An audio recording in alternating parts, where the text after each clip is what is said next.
नमस्ते। आज फिर सभी का मलखाम कट्टा में स्वागत है।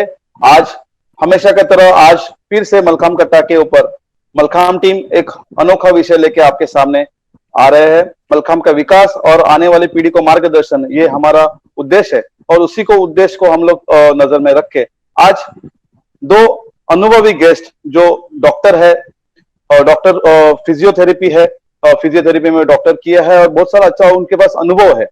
और इससे पहले भी हमने पिछला जो सेशन लिया था वो भी हम लोगों ने डॉक्टरेट के ऊपर ही लिया था, लेकिन वो डॉक्टर पीएचडी थे। ये एक्चुअली प्रॉपर डॉक्टर है जिन्होंने डॉक्टरेट करके फिजियोथेरेपी में उनके पास बहुत सारा का अनुभव है। तो आज फिजियोथेरेपी ये विषय लेके हम लोग आप सभी मलखाम खिलाड़ी प्रेमी के पास क्यों आए हैं, इसका विषय क्या है, फिजियोथेरेपी हम लोग को कितना सहायक कर सकता है मलखाम खेल आगे लेके जाने के लिए, ये बहुत सारे प्रश्न लेके हम जो हमारे आज के मान्यवर है दो गेस्ट उनके साथ बातचीत करने वाले हैं, चर्चा करने वाले हैं। और मुझे बहुत गर्व फील हो रहा है कि आज इनके बारे में मैं जो बताने जा रहा हूं, इनकी कुछ नई पहचान नहीं है। पिछले साल का जो मुंबई में हुआ all India Mumbai mayor cup, उसमें ये पॉजिटिव फिजियोथेरेपी की पूरी टीम इन्होंने एक वर्कशॉप लिया था, पूरे मलखाम खिलाड़ियों को मार्गदर्शन किया था, कोचेस को मार्गदर्शन किया था। तो इनके बारे में सभी मलखाम खिलाड़ी लोग जानते हैं, पर बहुत सारे भारत से पूरे टीम नहीं आए थे, तो शायद पूरे देश को इनके बारे में परिचय नहीं होगा, लेकिन ज्यादा से ज्यादा लोगों को उनकी जानकारी हो चुकी है। और जैसे ही लॉकडाउन खत्म होने लगा था, वैसे ही पॉजिटिव फिटनेस फिजियोथेरेपी इन्होंने एक नया उपक्रम चालू किया था कि लॉकडाउन के बाद प्रैक्टिस चालू कैसे करें और उसके लिए हम लोग क्या करना चाहिए, क्योंकि डायरेक्ट अगर हम लोग हमारे साधन के ऊपर, एपरेटस के ऊपर अगर प्रैक्टिस शुरू करते हैं तो शायद इंजुरीज के चांसेस हो सकते हैं, ऐसा उनका अभ्यास था। और उन्होंने बहुत अलग अलग खेलों के ऊपर उन्होंने अलग अलग उनके पॉजिटिव फिजियोथेरेपी यूट्यूब चैनल पे उन्होंने वीडियोस अपलोड किए हैं, आप सब लोग देख सकते हैं। तो उन्होंने रैकेट गेम्स लिए थे, जैसे बैडमिंटन है, लॉन्ग टेनिस है, उसके साथ क्रिकेट के ऊपर, एथलेटिक्स के ऊपर, और मुझे गर्व फील है कि उन्होंने जिम्नास्टिक के साथ मलखाम खेल को भी उन्होंने चुना था और उसके ऊपर भी उन्होंने बहुत सारे एक्सरसाइजेस और बातचीत की थी। और आज इनका जो लेक्चर लेने का जो तरीका है वो बहुत ही अच्छा है। वो एक्सप्लेनेशन के साथ ही वो एक्सरसाइजेस भी बताते हैं और हम लोग को मार्गदर्शन करते हैं। लेकिन आज का जो हमारा सत्र है वो सिर्फ बातचीत के ऊपर होने वाला है, क्योंकि मुझे ज्यादा से ज्यादा लोगों को फिजियोथेरेपी के बारे में जानकारी देनी है। इसके लिए मैं आज कोशिश करने वाला हूं। तो मेरा मेरा हमारे यहाँ के पहले जो गेस्ट है जो बहुत ही अनुभवी है, डॉक्टर युवराज सिंह सर, जो मास्टर इन फिजियोथेरेपी मस्कुलोस्केलेटल में है, faculty of strength and conditioning academy India, x health of sports physiotherapy department of MGM. और अभी मुझे जो जिस बारे में मैं जिक्र कर रहा था बार बार, पॉजिटिव फिजियोथेरेपी, इसके ये फाउंडर है। तो मैं डॉक्टर युवराज सर को हमारे आज मलखाम कट्टा के ऊपर बहुत ही प्रेम से आमंत्रित कर रहा हूं। Welcome sir. और मैं आपको ये भी रिक्वेस्ट करूंगा कि आज आपके बारे में भी थोड़ा सा, आपके अनुभव के बारे में थोड़ा सा, आपका जो फिजियोथेरेपी का जो प्रवास है उसके बारे में हमारे पूरे भारत की जनता को, मलखाम प्रेमी को थोड़ा सा मार्गदर्शन करें। Doctor Yuvraj. Thank you so much Ganesh sir for हमको आपने आज यहाँ पे निमंत्रित किया। काफी अच्छा लगा कि आपके माध्यम से हमें भी भारत के कोचेस से, भारत के मलखाम युवा से बात करने का एक चांस मिल रहा है। So thank you so much for this opportunity. And positive physiotherapy में हमारा हमेशा एक उद्देश्य ये रहता है कि कोचेस और हेल्थ साइंस के जो प्रोफेशनल्स है, फिजियोथेरेपिस्ट हुए, स्ट्रेंथ एंड कंडीशन स्पेशलिस्ट हुए, उनको मिलके साथ में काम करना चाहिए भारत के स्पोर्ट्स के ग्रोथ के लिए। And I am really happy कि मलखाम कट्टा ये काम बहुत बेखूबी से कर रहा है, बहुत अच्छी तरह से कर रहा है। So congratulations to you, congratulations to your Parleshwar Mallakhamb team कि आप एक बहुत अच्छा प्रयास कर रहे हो इस दिशा में जाने के लिए, भारत में स्पोर्ट्स को और स्पोर्ट्स साइंस को मिलाने के लिए। So very very congratulations to you. मेरे बारे में ज्यादा नहीं कहूंगा, आपने काफी कुछ कह दिया कि मैंने मेरा अंडर ग्रेजुएशन और पोस्ट ग्रेजुएशन फिजियोथेरेपी में केईएम हॉस्पिटल से किया। 2010 में I passed out from my masters in उसके बाद I worked almost for 7 years in academic job. एक मेडिकल कॉलेज में मैंने एमजीएम में काम किया था। तभी मैं पार्ट टाइम मेडिकल कॉलेज में था और पार्ट टाइम मेरा क्लिनिक चलाता था। आखिर के 3 साल मेडिकल कॉलेज में हमने I was the head of physiotherapy, sports physiotherapy section. हमने ये कोर्स शुरू किया था जिसके एक स्टूडेंट डॉक्टर रोशिन भी थे, वैसे था। और इसके दौरान थोड़े और भी चीजें उनको जानने की कोशिश में post graduate diploma in health management और क्लिनिकल रिसर्च भी किया। इनफैक्ट सर एक रिसर्च, हमारे 2 रिसर्च है जो मलखाम के ऊपर थे, जिसके बारे में हम लोग थोड़ी देर के बाद बात करेंगे। और रिसर्च का और मलखाम का की क्या जरूरत है आज इंडिया में, उसके बाद में थोड़ी देर के बाद बात करेंगे। और अभी हमारा फोकस है, गए 1 साल से हम लोग अभी क्लियरली क्लिनिकल में काम कर रहे हैं। पॉजिटिव फिजियोथेरेपी में हमारे पास एक टीम है। हमारा एक क्लिनिक अंधेरी ईस्ट में लोकेटेड है, एक ठाणे वेस्ट में लोकेटेड है। और इसके साथ हमारे और 2-3 सिस्टर कंसल्टेंसी क्लिनिक्स है। एक खारगर में है, एक साउथ बॉम्बे में। और हमारा विजन यही है कि हम लोग सब पॉइंट्स को जोड़ पाए। स्ट्रेंथ एंड कंडीशनिंग हुआ, फिजियोथेरेपी हुआ, कोचेस से मिलना हुआ। ओके, तो एक होलिस्टिक अप्रोच टुवर्ड्स रिहैबिलिटेशन दे पाए। ना कि सिर्फ जो प्लेयर्स आते हैं मलखाम के हो या किसी और स्पोर्ट्स के हो, ना कि सिर्फ उनका मोबिलिटी वापस आए, बट वो वापस खेल में इंटरनेशनल लेवल तक पहुंचे। इस दिशा से हम लोग काम कर रहे हैं। तो thank you once again Ganesh sir for inviting me and over to you sir. Thank you doctor Yuvraj sir. और मैं हमेशा की तरह फर्स्ट गेस्ट के बाद दूसरे गेस्ट के बारे में बताता हूं, उनकी पहचान करता हूं। लेकिन दूसरे गेस्ट आपके बाजू में ही बैठे हैं। ये मलखाम कट्टा के ऊपर पहली बार हो रहा है कि दोनों भी गेस्ट आज साथ में बैठ के आज चर्चा कर रहे हैं। ये अच्छा सा मैसेज भी हम लोग इस तरह से दे रहे हैं कि आज मिलजुल के बात करना, चर्चा करना, आज लोगों की तरफ हमारा पॉजिटिवली अप्रोच, ये आपके नाम में ही है, पॉजिटिव फिजियोथेरेपी। क्योंकि यही सोच लेके आगे जाना, इसी में हमारा यश है, इसी में हमारी प्रसिद्धि है। तो हमारे आगे के दूसरे गेस्ट है डॉक्टर ओशिन आम्बेरकर। ये भी मास्टर इन फिजियोथेरेपी में स्पोर्ट्स फिजियोथेरेपी है। और ये भी पॉजिटिव फिजियोथेरेपी टीम के साथ जुड़ी हुई है। और मुझे गर्व फील हो रहा है कि आज पॉजिटिव फिजियोथेरेपी का सपोर्ट श्री पार्लेश्वर व्यायामशाला को 1 साल के ऊपर हो गया, हम लोग को मिल रहा है। और इसका बेनिफिट हमारे स्टूडेंट्स को भी हो रहा है।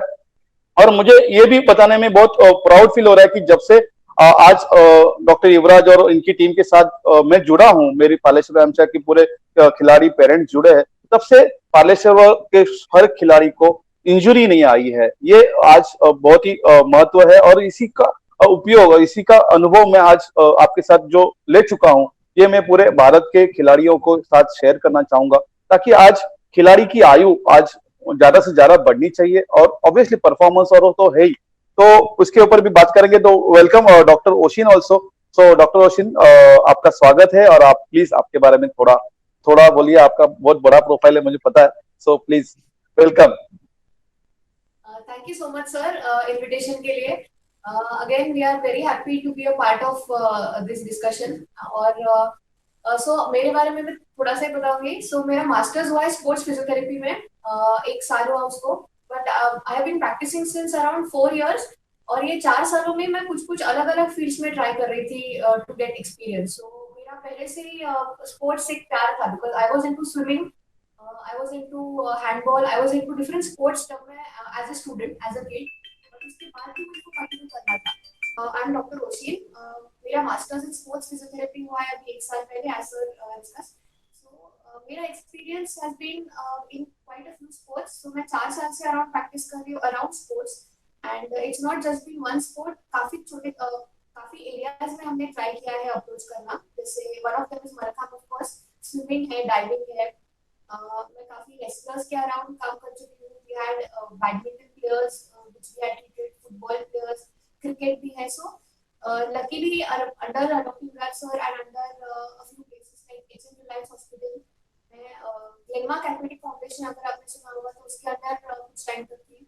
सो I was lucky enough to get some experience in these places. And हमारा यही एम है कि if we can use this experiences in helping out grass root level sports, grass root यानी कि जहाँ पे अब तक स्पोर्ट्स साइंस इतना पहुंच नहीं पाया है। सो हमारा अभी यही एम है कि वट एवर वी हैव, जो भी हमने अब तक सीखा है हायर लेवल्स पे, जो भी इलाइट लेवल पे हो रहा है, जो भी प्रॉपर इंटरनेशनल एथलीट्स को मिल रहा है, वही हम नेशनल एथलीट्स या फिर इवन स्टेट लेवल एथलीट्स जो अभी अभी जस्ट उभर रहे हैं, जो भी केपेबल, जिनका कैपेसिटी है कि वो इंटरनेशनल तक पहुंच सके, तो उनके लिए भी हम स्पोर्ट्स साइंस का नॉलेज और हेल्प उनको देना चाहते हैं। So I think that would be our aim. And I think आज हम वही डिस्कस करके थोड़ा और एक्सप्लेन करना चाहते हैं कि हम कैसे हेल्प कर सकते हैं आपको to get better, of course along with the skill training which the coaches help us with. तो दोनों भी आज डॉक्टर को वेलकम है। और आज का जो हमारा सेशन है, जो फिजियो को लेके हम लोग फिजियो डॉक्टर्स के साथ ले रहे और कर रहे, तो शायद मैंने आज पूरे इंडिया में ये सेशन से पहले एक मैसेज फॉरवर्ड किया था कि किसी को भी कुछ इसके बारे में प्रश्न होगा, किसी को कुछ प्रॉब्लम्स उन्होंने फेस किया होगा, तो वो हमारे साथ शेयर करे। तो ऐसे बहुत सारे लोगों ने हम लोग को प्रश्न फॉरवर्ड किए हैं, तो उसमें से कुछ हम लोग ने शॉर्टलिस्टेड कर कुछ क्वेश्चंस किए और उसको आपके सामने रखने वाला हूँ। मुझे पता नहीं सभी प्रश्न का आपके विषय से ताल्लुक है या नहीं है, पर शायद मैक्सिमम प्रश्न में आपके रिलेटेड ही मैंने चॉइस किए। तो बहुत जने के जो प्रश्न थे उससे मुझे थोड़ा सा ऐसे अंदाज आया कि लोगों को थोड़ा सा फिजियो के बारे में पता ही नहीं है, या फिजियोथेरेपी के बारे में कुछ जानकारी नहीं है जो होनी चाहिए। तो मेरा पहला प्रश्न डॉक्टर युवराज सर आपको है, तो what is physiotherapy, that is the first question. उसके साथ ही इसका बेसिकली क्या अर्थ है, फिजियोथेरेपी की क्या इंपॉर्टेंस है, और खेल में फिजियोथेरेपी का उपयोग किया जा सकता है, या फिजियोथेरेपी का क्या इंपॉर्टेंट खेल में भी है, इसके बारे में थोड़ा सा आप बताइए डॉक्टर युवराज। Sure sir.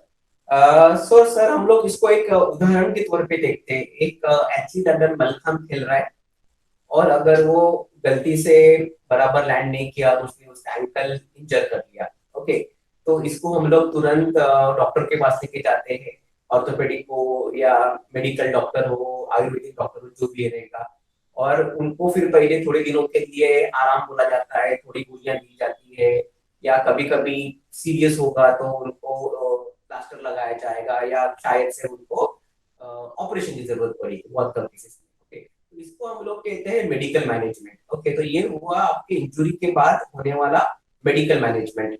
अभी मेडिकल मैनेजमेंट जब खत्म हो जाता है तभी शुरू होता है फिजियोथेरेपी मैनेजमेंट या फिजिकल रिकंडीशनिंग। हमारा फिजियोथेरेपी का मेन गोल रहता है कि पहली बात तो मेडिकल मैनेजमेंट, इंजुरी को फिजिकल मीन से ठीक करने की कोशिश करें।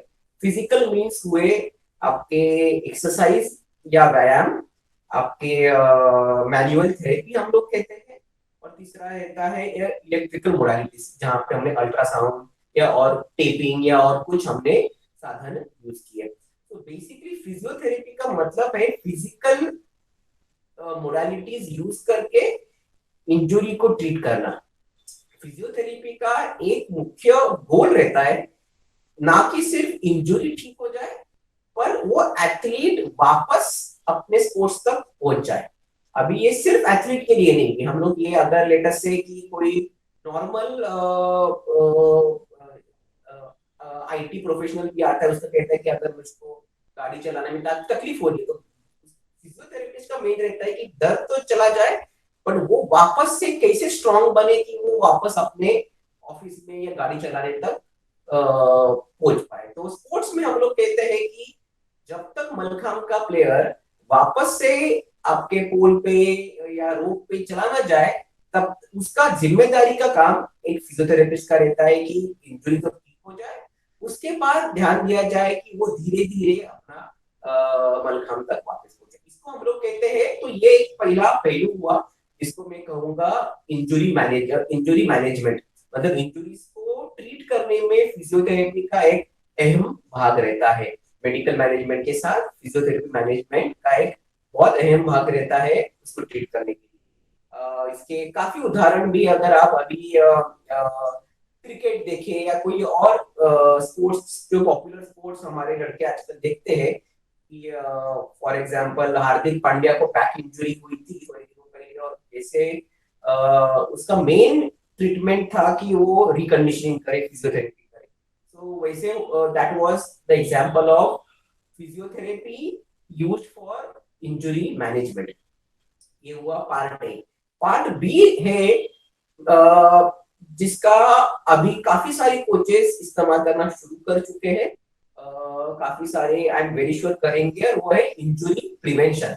मतलब क्या हम लोग इंजुरीज होने से पहले एथलीट्स को आइडेंटिफाई कर सके कि एथलीट्स में क्या कंपोनेंट्स लैकिंग है, उस पर काम किया जा सके स्पेसिफिक एक्सरसाइजेस से, ताकि ये इंजुरीज होए नहीं।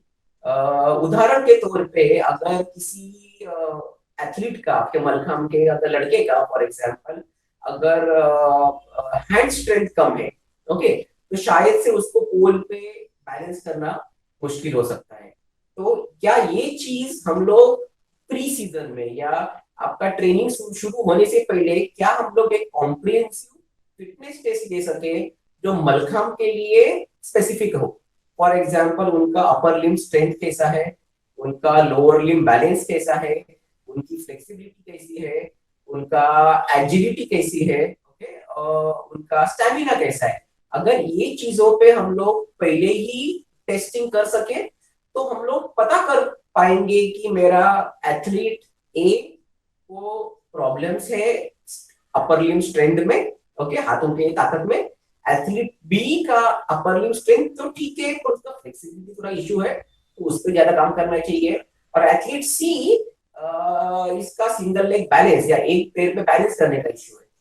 तो इन तीनों पे एक्सरसाइजेस अलग अलग है। तो आप जब स्किल ट्रेनिंग करते हो, स्किल ट्रेनिंग के बाद जब आप थोड़ा एक्सरसाइजेस ट्रेनिंग करते हो, तो क्या इन तीनों के एक्सरसाइज में थोड़ा सा परिवर्तन कर सके ताकि उनको इंजुरी होए नहीं। So that is second part is injury prevention, जिसके लिए pre season fitness testing, identifying या पहचानना कहाँ कहाँ पे कमी है फिजिकल फिटनेस पे और उस पे काम करना है, इसको हम लोग कहते हैं इंजुरी प्रिवेंशन। ओके, और ये चीज अभी धीरे धीरे पॉपुलर हो रही है। मैं जानता हूँ गणेश सर ने के लिए अपने आज बहुत सालों से अपनी टीम के लिए गणेश सर ये कर ही रहे हैं। एक बार हम लोग ने भी थोड़ा कंट्रीब्यूट किया था प्री सीजन फिटनेस टेस्टिंग में, और मेरे ख्याल से बहुत बहुत बहुत जरूरी है कि एथलीट के सीजन के पहले और सीजन के अंत में हमारा फिटनेस स्कोर क्या ये पता होना चाहिए। सो भाग ए था फिजियोथेरेपी का उपयोग होता है इंजुरी मैनेजमेंट में, पार्ट बी इस फिजियोथेरेपी का उपयोग होता है इंजुरी प्रिवेंशन में, और पार्ट सी है जिसका अभी तक इतना पॉपुलैरिटी नहीं है, जिस पे ज्यादा बातचीत नहीं हुई है, और वो है performance enhancement. Physiotherapist, sports physiotherapist specially, मैं मानता हूं अगर कोच के साथ या स्ट्रेंथ एंड कंडीशनिंग प्रोफेशनल के साथ में मिलकर काम करे तो आपके कोच के लिए he can be useful asset in performance enhancement. आपके एथलीट्स का परफॉर्मेंस बढ़ाने में भी हेल्प कर सकता है। हमारे पास बहुत सारे एथलीट्स आते हैं मलखांब से, डाइविंग से, बैडमिंटन से, और कहते हैं कि मेरा प्रॉब्लम है कि मुझे मेरी जंप हाइट बराबर नहीं है। बैडमिंटन प्लेयर कहता है कि मुझको जंप जब मारता हूँ मेरी वो हाइट नहीं आती है जितनी आनी चाहिए, और इसमें physiotherapist can give you some tips, can give you some exercises which आप कोच और स्ट्रेंथ एंड कंडीशनिंग प्रोफेशनल्स मिलके हम लोग काम कर सके ताकि उनका परफॉर्मेंस भी बढ़ाया जाए। तो फिजियोथेरेपिस्ट को सिर्फ ये मत समझिए कि सिर्फ कुछ टूट गया या कुछ खराब हो गया तो ही जाना है, बल्कि आप आपके फिजियोथेरेपिस्ट का इस्तेमाल कर सकते हो, उनसे बातचीत कीजिए। फिजियोथेरेपिस्ट, क्या आप हमारे लिए फिटनेस टेस्टिंग में हमको मदद कर सकते हो? और फिटनेस टेस्टिंग तो हो गई, अभी हमारे बच्चों में हमारे प्लेयर जो हमारा स्टेट लेवल प्लेयर है, मुझे एज अ कोच लगता है कि इसका हैंड स्टैंड बराबर नहीं आ रहा है, या मुझे लग रहा है इसका फ्लेक्सिबिलिटी इशू है, तो क्या आप उसके लिए कुछ बता सकते हो? तो ये 3 बड़े एरियाज है जहाँ पे मैं देखता हूँ कि फिजियोथेरेपी का उपयोग होता है। एक छोटा एरिया है जो वापस से मेरे ख्याल से परफॉर्मेंस एनहांसमेंट में है, वो है रिकवरी आफ्टर स्पोर्ट, जहाँ पे जो फिजियोथेरेपिस्ट जनरली जब जब टीम स्पोर्ट्स रहते हैं तो जनरली आप फिजियोथेरेपिस्ट जो इंश्योर करता है फुटबॉल फॉर एग्जांपल के बाद की इमीडिएटली फुटबॉल के बाद वो कूल डाउन एक्सरसाइजेस करे, उसके बाद आइस बाथ ले, उसके बाद चाहिए तो उनको स्पोर्ट्स मसाज रहता है या कुछ रहता है वो सब करे, फिर वो वापस आराम करने को जाए. सो this is the spectrum, this is the purview of physiotherapy पूरा मिला के. इंजरी मैनेजमेंट, इंजरीज को ठीक करना, इंजरी को प्रिवेंट करना और परफॉर्मेंस को बेहतर करने में टिप्स देना. तो ये गणेश सर है फिजियोथेरेपी का की पहचान आपके स्पोर्ट्स में. सर बहुत बहुत धन्यवाद सर, और आपने इसका बहुत ही अच्छे से विश्लेषण किया सर. इसके साथ मेरे दो अगले प्रश्न को मैंने क्रॉस कर दिया क्योंकि उसका भी आंसर आपने इसी प्रश्न में अच्छे से एक्सप्लेन कर दिया. क्या आप फिजियोथेरेपी का इम्पोर्टेंट अच्छे से बताया. ठीक है, किसी को इंजरी होती है तो उसको रिकवरी करके उसको वापस बैक टू पैविलियन बोलते हैं, वापस उस स्पोर्ट्स तक लेके जाना एक फिजियोथेरेपी का प्रिंसिपल या उसका उद्देश्य है. उसके साथ ही किसी खिलाड़ी को इंजरी ना आए इसके बारे में भी आपने अच्छे से उसका विश्लेषण किया. कुछ टेस्ट होती है, बैटरी टेस्ट, जैसे मैं तो मेरे पालेश्वर व्यायामशाला के बारे में तो करता ही हूँ. उसके साथ ही परफॉर्मेंस बढ़ाने के लिए भी बच्चा अच्छे से और कैसे अपना कौशल्य दिखाए, अपने को कैसे परफॉर्मेंस को बेहतर करे और जीरो इंजरी लेके, उसके लिए भी फिजियोथेरेपी का बहुत ही इंपॉर्टेंट है. लास्ट एक मैंने पिछले एक पोल मलखाम के ऊपर सेशन लिया था, उसमें हम लोगों ने पीरियडाइजेशन के ऊपर बात किया था. उसमें हम लोगों ने रिकवरी के लिए एक अलग सा वक्त रखा था आफ्टर कंपटीशन, और वो उसके बारे में भी बहुत जने सुना है, उनको पता है. तो ये रिकवरी नहीं होगी तो शायद इंजुरीज के चांसेस भी आ सकते हैं. तो इसके बारे में आपने बहुत बहुत अच्छे से बताया, और मुझे पता, अभी मुझे कॉन्फिडेंस है कि अभी आगे सुनने के लिए आज जो प्रेक्षक है उनको अभी कॉन्फिडेंस आएगा कि अभी व्हाट इज द फिजियोथेरेपी पता चला. मलखाम खेल कम साधन में, कम जगह पे अगर चलने वाला खेल है, लेकिन मलखाम की जो फाइनेंशियल कंडीशन है जो खेलने वाले खिलाड़ियों की, वो इतनी स्ट्रांग नहीं होती है बाकी को खेल के कंपेयर करें तो. इसीलिए थोड़ा सा वो झिझकते हैं कि फिजियोथेरेपी के पास जाने के लिए, डॉक्टर के पास जाने के लिए. तो मैं भी मुझे भी कॉन्फिडेंस नहीं था, लेकिन आज पॉजिटिव फिजियोथेरेपी जैसी टीम अगर मुझे आज मिली है, ये मेरा भाग्य समझता हूँ. तो मैं भी चाहूंगा कि आप सब खिलाड़ी, कोचेस अपने यहाँ पे बहुत सारे स्पोर्ट्स फिजियो रहेंगे, उनको अप्रोच करो, अपने खेल के बारे में बताइए. तो मुझे लगता है कि शायद आप डॉक्टर युवराज, डॉक्टर रोशन जैसे बहुत सारे लाखों डॉक्टर शायद they are waiting for opportunity. तो अगर आप जाते हैं तो अच्छा है, नहीं तो मैं डॉक्टर युवराज रोशन तरफ से मैं सबको अपील करता हूँ कि पॉजिटिव फिजियोथेरेपी आपके साथ हमेशा रहेगी, वो आपको हेल्प करेंगे ही. और जहाँ क्योंकि उनका अभ्यास मलखाम खेल में अच्छा ही है और मुझे उसका बहुत ही बेनिफिट है. जैसे कि अगला प्रश्न मैं पूछना चाहूंगा डॉक्टर रोशन की, बोन स्ट्रक्चर होता है आज सबके, बोन्स का जो स्ट्रक्चर होता है, उसी के साथ मसल स्ट्रक्चर होता है और उसके साथ ही कार्टिलेज होता है. तो प्रेक्षक को थोड़ा बताऊं, बोन्स मतलब अपनी जो हड्डियां होती है अलग अलग जॉइंट्स के यहाँ पे, मसल्स मतलब अपने जो सपोर्ट करने वाले हड्डियों को जो मसल्स होते हैं, सबको पता है अलग अलग मसल्स है, सबको नाम से भी पता होगा. बहुत सारे बाइसेप होता है, लेग्स मसल्स होते हैं, शोल्डर मसल्स होते हैं, ऐसे बहुत सारे अलग अलग मसल्स होते हैं. अभी उसके बारे में मैं ज्यादा जानकारी नहीं दे सकता हूँ, लेकिन जॉइंट्स के बीच में जो आने वाले कार्टिलेज है या लिगामेंट्स है, ये सब के ऊपर फिजियोथेरेपी वर्क करता है क्या, या उसके ऊपर फिजियोथेरेपी काम कर सकते हैं या करता है, उसके बारे में कुछ बताइए. So a very good question, I think. So physiotherapy का role is not limited to एक muscle अभी.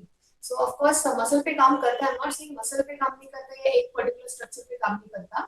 When a physiotherapist works, जब हम कोई एक athlete को देखते हैं तो हम उसको as a function देखेंगे finally at the end. So जब हम bone structure, muscle structure या ligament पे काम करने जा रहे हैं तो हम उसका फंक्शंस देखते हैं कि कोई एक लिगामेंट है, समझो नी का लिगामेंट, बहुत जल्दी सुना रहेगा कि लैंडिंग के टाइम नी का इंजरीज या लिगामेंट का इंजरीज होता रहता है. So we help in working out कि वो नी का स्टेबिलिटी कैसा बढ़ाए. So अगर लिगामेंट पे काम कर रहे हैं, we need to know कि आजू बाजू के मसल्स कौन से हैं जो उसको सपोर्ट कर रहे हैं. So whenever we work, we try to work in coordination. So bones, muscles, ligaments, cartilage भी आप बोल रहे हो, so ये सब स्ट्रक्चर्स को मिला के हम काम करना चाहते हैं. So it's not particularly एक मसल. हम ऑफ कोर्स पहले बहुत था ऐसा कि वो एक मसल पे काम करना है, कि अगर मलखाम में मतलब हैंड स्ट्रेंथ चाहिए तो बाइसेप्स पे काम करो, इससे पर्टिकुलर मसल्स पे काम करते थे। बट अभी थोड़ा सा चेंज हो गया है point of view, not only for athletes but also physios. So physios का पॉइंट ऑफ व्यू में हम लोग इंस्टेड ऑफ वर्किंग सिर्फ on biceps, we try to see कि कौन सा मूवमेंट होने वाला है, और वो एंटायर मूवमेंट में पूरा चेन इन्वॉल्व होता है। आप अगर आप देखो कि नॉर्मल आप मतलब हम पोल पे अगर चढ़ने जा रहे हो, so your core needs to be activated. आप सिर्फ हाथ का यूज नहीं कर सकते, आपका कोर का कंट्रोल अगर अच्छा नहीं है तो सिर्फ हाथ का स्ट्रेंथ होके फायदा नहीं है। सो इसलिए वो मसल का पूरा चेन हमें वर्क करना पड़ता है। सो it is not just a bone, muscle, cartilage और ligament, but that entire chain which we need to work on. Sir, any inputs on Yeah. this? Ganesh sir, मेरी बात कर सकता हूँ थोड़ी? Yes yes yes. या मैं टीचर भी था तो मेरे थोड़े आंसर थोड़े से ड्राई रहेंगे। ओके, तो मैं थोड़ा एनाटॉमी में जाके बात करता हूँ। अगर मसल्स की बात करें और हम लोग effect of exercise on muscles की बात करें, फिजियोथेरेपी का मेन हमारा कंसेप्ट रहता है एक्सरसाइजेस। तो एक रहता है कि जब आप एक्सरसाइजेस करते हैं तो आपको ना कि सिर्फ मसल हाइपरट्रोफी मिलती है, बट आपके एक्चुअली ब्रेन में भी चेंजेस होते हैं जिसकी वजह से आपका परफॉर्मेंस बेटर होता है। तो मेरे ख्याल जब इंजुरी होती है तभी मसल्स पे जब हम लोग फिजियोथेरेपी में एक्सरसाइज करते हैं तो उसका एक फर्क रहता है कि एक तो मसल स्ट्रांग बनते हैं, दूसरी बात है आपका न्यूरोमस्कुलर कोऑर्डिनेशन इंप्रूव हो जाता है। बोन्स की तो डेफिनेटली बात करनी चाहिए कि आपके बोन्स मजबूत होने चाहिए। और हमने देखा है कि अगर आप वेट बेरिंग एक्सरसाइजेस करते हो, वेट बेरिंग एक्सरसाइजेस मतलब जहां लेटेस्ट से जहां पे हाथों पे और पैरों पे वजन आता है, ऐसे एक्सरसाइजेस में आपके बोन्स स्ट्रांग होते जाते हैं। ओके, जिनका कैल्शियम आपके जिनका स्ट्रेंथ बढ़ते जाता है। सो एक चीज वो है कि अगर आप चाहते हो कि हैंड का बोन स्ट्रेंथ इंप्रूव है तो आप पुशअप्स या प्लैंक्स की तरह एक्सरसाइज कर सकते हो। लेग्स का आप चाहते हो कि बोन स्ट्रेंथ मजबूत होए तो आप स्क्वाट्स की तरह एक्सरसाइज कर सकते हो। अगर आप चाहते हो आपका स्पाइन का बोन स्ट्रेंथ इंप्रूव हो तो I would say exercises such as something like clean and jerk आप करते हो, वर्टिकल लोडिंग एक्सरसाइज आप करते हो, हाई पुल्स करते हो, वो एक्सरसाइज बहुत अच्छे रहते हैं। Strength of ligaments are very crucial क्योंकि आपकी इंजुरीज काफी सारे लिगामेंट्स की रहती है। जब आप लैंड करके गलत गिरते हो तो आपके लिगामेंट्स फ्रेम हो जाते हैं। लिगामेंट्स का काम रहता है प्रोप्रायोसेप्शन या सिंपल शब्दों में बैलेंस। लिगामेंट्स आपको बैलेंस देते हैं। लिगामेंट्स सिर्फ स्ट्रक्चर नहीं रहते, वो आपके ब्रेन को सिग्नल भेजते हैं कि आपका जॉइंट किस पोजीशन में है इस टाइम को। तो जब लिगामेंट्स टूट जाते हैं और वापस हम लोग उनको आराम थोड़े दिनों के प्लास्टर के बाद या 3 हफ्ते के रेस्ट के बाद वो जुड़ जाते हैं, पर जो जुड़ी हुई लिगामेंट रहती है, जो नई लिगामेंट रहती है, वो पहले की तरह नहीं रहती। उसमें वो क्षमता नहीं रहती है कि ब्रेन तक सिग्नल भेजे कि आपका एंकल कहाँ पे है। इसलिए अगर आप इंजुरी के बाद इमीडिएटली स्पोर्ट्स में आए विदाउट प्रॉपर रिहैब, आपके री इंजुरी के चांस ज्यादा रहते हैं। तो अगर लिगामेंट के पेशेंट्स हमारे पास आते हैं तो एक हम लोग करते हैं और वो रहता है कि बैलेंस एक्सरसाइजेस, जहाँ पे हम लोग अनस्टेबल सरफेस यूज कर सकते हैं, जैसे कि वॉकर बोर्ड हुआ, जैसे कि आंख बंद करके एक्सरसाइज करवाने को हुआ, ताकि उनका वो बैलेंस कंपोनेंट पे काम करे, वो लिगामेंट वापस सिग्नल्स भेजना शुरू करे ब्रेन तक कि आपका बैलेंस ठीक हो जाए, ताकि वो एथलीट जब वापस जाता है तो वो वापस से इंजर हो। चौथा है आपने कहा कार्टिलेज। कार्टिलेज दो जॉइंट्स के बीच का भाग रहता है। मलखांब पे काफी सारे एथलीट्स तो यंग रहते हैं, इतना इशू रहता है।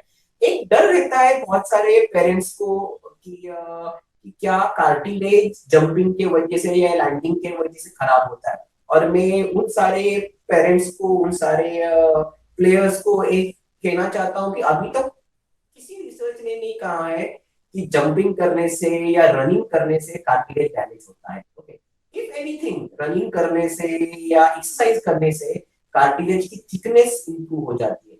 ओके, सो इन फैक्ट ये जब तो स्पोर्ट्स हम लोग कहते हैं are actually very good cartilage को हेल्थियर बनाने में। कार्टिलेज को खुद का ब्लड सप्लाई नहीं रहता, वो डिपेंड करता है कि मुझको मूवमेंट मिले, मुझको प्रेशर मिले, ताकि मैं ब्लड सप्लाई सब कर सकूं या न्यूट्रिशन सब कर सकूं। तो कार्टिलेज के लिए स्पोर्ट्स, रनिंग हुआ, मलखांब हुआ, कोई भी स्पोर्ट्स हुआ, ये बहुत बहुत हेल्दी चीज है। वैसी बात है, सिर्फ अगर आपने सालों से एथलीट्स को तो कुछ प्रॉब्लम ही नहीं है, आई वुड से विदाउट एनी प्रॉब्लम एक्सरसाइज कर सकते, don't worry about your cartilage at all.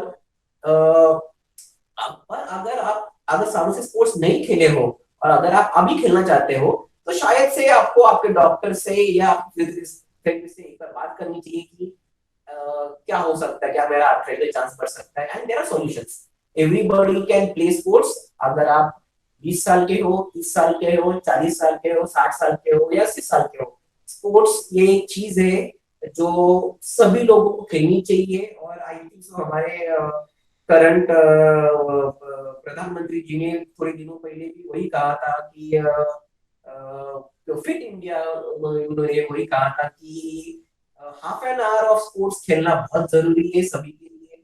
और हम भी वही कहते हैं कि डरिए मत। भारतीय समाज में हम लोग, विले पार्ले में हम रहते, मुंबई में अभी भी काफी सारे कंसेप्ट रहते हैं कि मेरी सर्टन उम्र होगी, 60 साल का हो गया मैं 40 साल का हो गया, अभी मैं स्पोर्ट्स नहीं खेलता। बिल्कुल नहीं। अब आप जाके बात कीजिए, अगर आपको कुछ इंजुरी है तो से बात कीजिए और बोलिए कि मुझको वापस से बैडमिंटन खेलना है, वो आप हेल्प कर सकते हैं। अगर आपको कोई मेडिकल कंडीशन है, आपके डॉक्टर से बात कीजिए और उनको बोलिए कि डॉक्टर साहब मुझको वापस से रनिंग में जाना है, क्या करूं। तो आप एक अच्छे कोच के पास जाइए, बोलिए कि सर मुझे ट्रेन कीजिए ताकि मैं इंजरी ना हो जाए। तो पॉसिबिलिटी है, मार्ग है, सिर्फ इच्छा होनी चाहिए। और मैं एक कहना चाहता हूँ सभी लोगों को, ना कि सिर्फ मलखाम के पेरेंट्स, बट सभी पेरेंट्स को जो भी है 30 साल के, 40 साल के, 50 साल के, कि प्लीज आप स्पोर्ट्स के लिए, दे आर एब्सोल्युटली सेफ। बहुत बहुत धन्यवाद। बहुत ही अच्छे से आपने इसका विश्लेषण किया सर, और इससे तो एकदम कंसेप्ट सबको क्लियर हो गई, थोड़ा बेसिक उनको नॉलेज भी मिल गया फिजियोथेरेपी के बारे में, उनको बाकी सब बोन स्ट्रक्चर क्या होता है, कार्टिलेज क्या होता है, ये तो मुझे थोड़ा सा, मुझे भी थोड़ा पता था, लेकिन बहुत सारे लोगों ने ऐसे प्रश्न पूछे थे कि सिर्फ बोन पे काम करते हैं क्या, कि सिर्फ मसल पे काम करते हैं क्या। तो नहीं, सिर्फ पूरे बॉडी पे काम करते हैं। शोल्डर इंजरी है तो शोल्डर को सपोर्ट देने वाले आगे पीछे वाले सब मेजर मसल, माइनर मसल्स के ऊपर काम करना पड़ता है, तभी उसका हेल्थ बहुत ही अच्छा होता है और उसका लॉन्ग टर्म उसको अपना परफॉर्मेंस देने में हेल्प होती है। आपने मेरी थोड़ी दुविधा बढ़ा दी डॉक्टर युवराज सर, बताने में खुशी भी हो रही है। और क्या आपने इनडायरेक्टली सबको मोटिवेट कर दिया कि खेलो सब लोग। आपने अपने माननीय प्रधानमंत्री का भी उल्लेख किया, नरेंद्र मोदी जी ने सबको अपील किया है कि फिटनेस करो, हाफ एन आवर तो खेलो।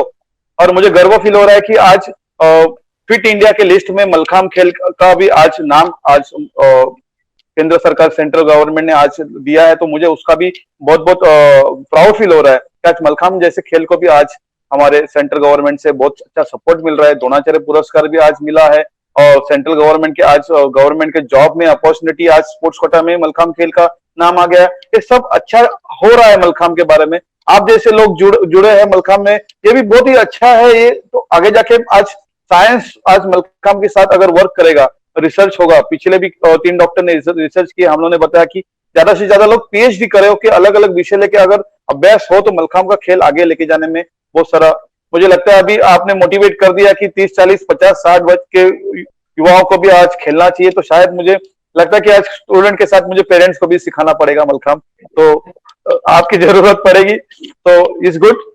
मुझे एक चीज पूछना है कि ऐसी कोई सिस्टम है क्या जिससे कुछ आगे आने वाली कुछ इंजरी के बारे में कुछ हम लोग को पता चले, जैसे कि टेनिस एल्बो है या बैक इंजरी। आपने इससे पहले जिक्र किया है, लेकिन एक प्रश्न है, वो मेरा काम है पूछना कि ये कुछ बैटरी टेस्ट है, फिजिकल फिटनेस टेस्ट के साथ माध्यम से, लेकिन कुछ ऐसी कुछ सिस्टम है, कुछ ऐसी जादू की चीज है, कुछ लोगों को कुछ सब फास्ट फूड का जमाना है, सब फास्ट इंस्टेंट रिजल्ट चाहिए, तो ऐसा कुछ है क्या सर फिजियोथेरेपी के पास? अच्छा सर, हम लोग इसको रिस्क फैक्टर्स कहते हैं।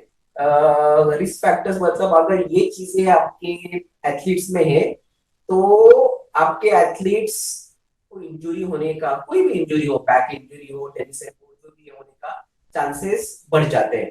ओके, सबसे पहला फैक्टर है वो है lack of physical fitness. Okay, तो आपका athlete strong, flexible, balance, stamina सब में अच्छा होना चाहिए। और जो फिजिकली फिट है उसमें इंजुरीज के चांसेस कम हो जाते हैं। That is the first thing कि physical fitness is very very important factor.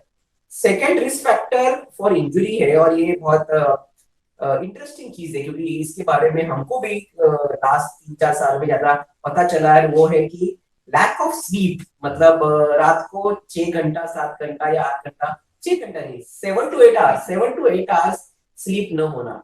अगर आपका एथलीट रात को 7 घंटा, या यार बच्चों में तो मैं बोलूंगा 8 से 9 घंटा अगर स्लीप नहीं होती है, आप आश्चर्य मानोगे कि उसमें इंजरी होने के चांसेस ज्यादा होते हैं। जो पेरेंट्स सुन रहे हैं उनको भी मैं यही कहूंगा कि जो लोग रात को 7 या 8 घंटा नहीं सोते उनमें बैक पेन या टेनिस एल्बो ज्यादा पाया जाता है। तो that is one very very interesting factor. Sleep या recovery has become very very crucial. तीसरा फैक्टर हुआ वो है स्ट्रेस। ओके, कि कोचिंग में हो या आप स्पोर्ट्स खेल रहे हो, अगर आपका क्या कहते हैं एथलीट स्ट्रेस फ्री है, उसमें इंजरीज के चांसेस कम होते हैं। जब स्ट्रेस होता है, ना कि सिर्फ ये साइकोलॉजिकल चीज है, पर एक्चुअली बॉडी में ऐसे केमिकल्स प्रोड्यूस होते हैं जो आपके हीलिंग को या रिकवरी को स्लो करते हैं। तो जितने आपके एथलीट्स, जितने आप खुद स्ट्रेस में रहते हो, आप आपके इंजरीज के रिस्क बढ़ाते जा रहे हो।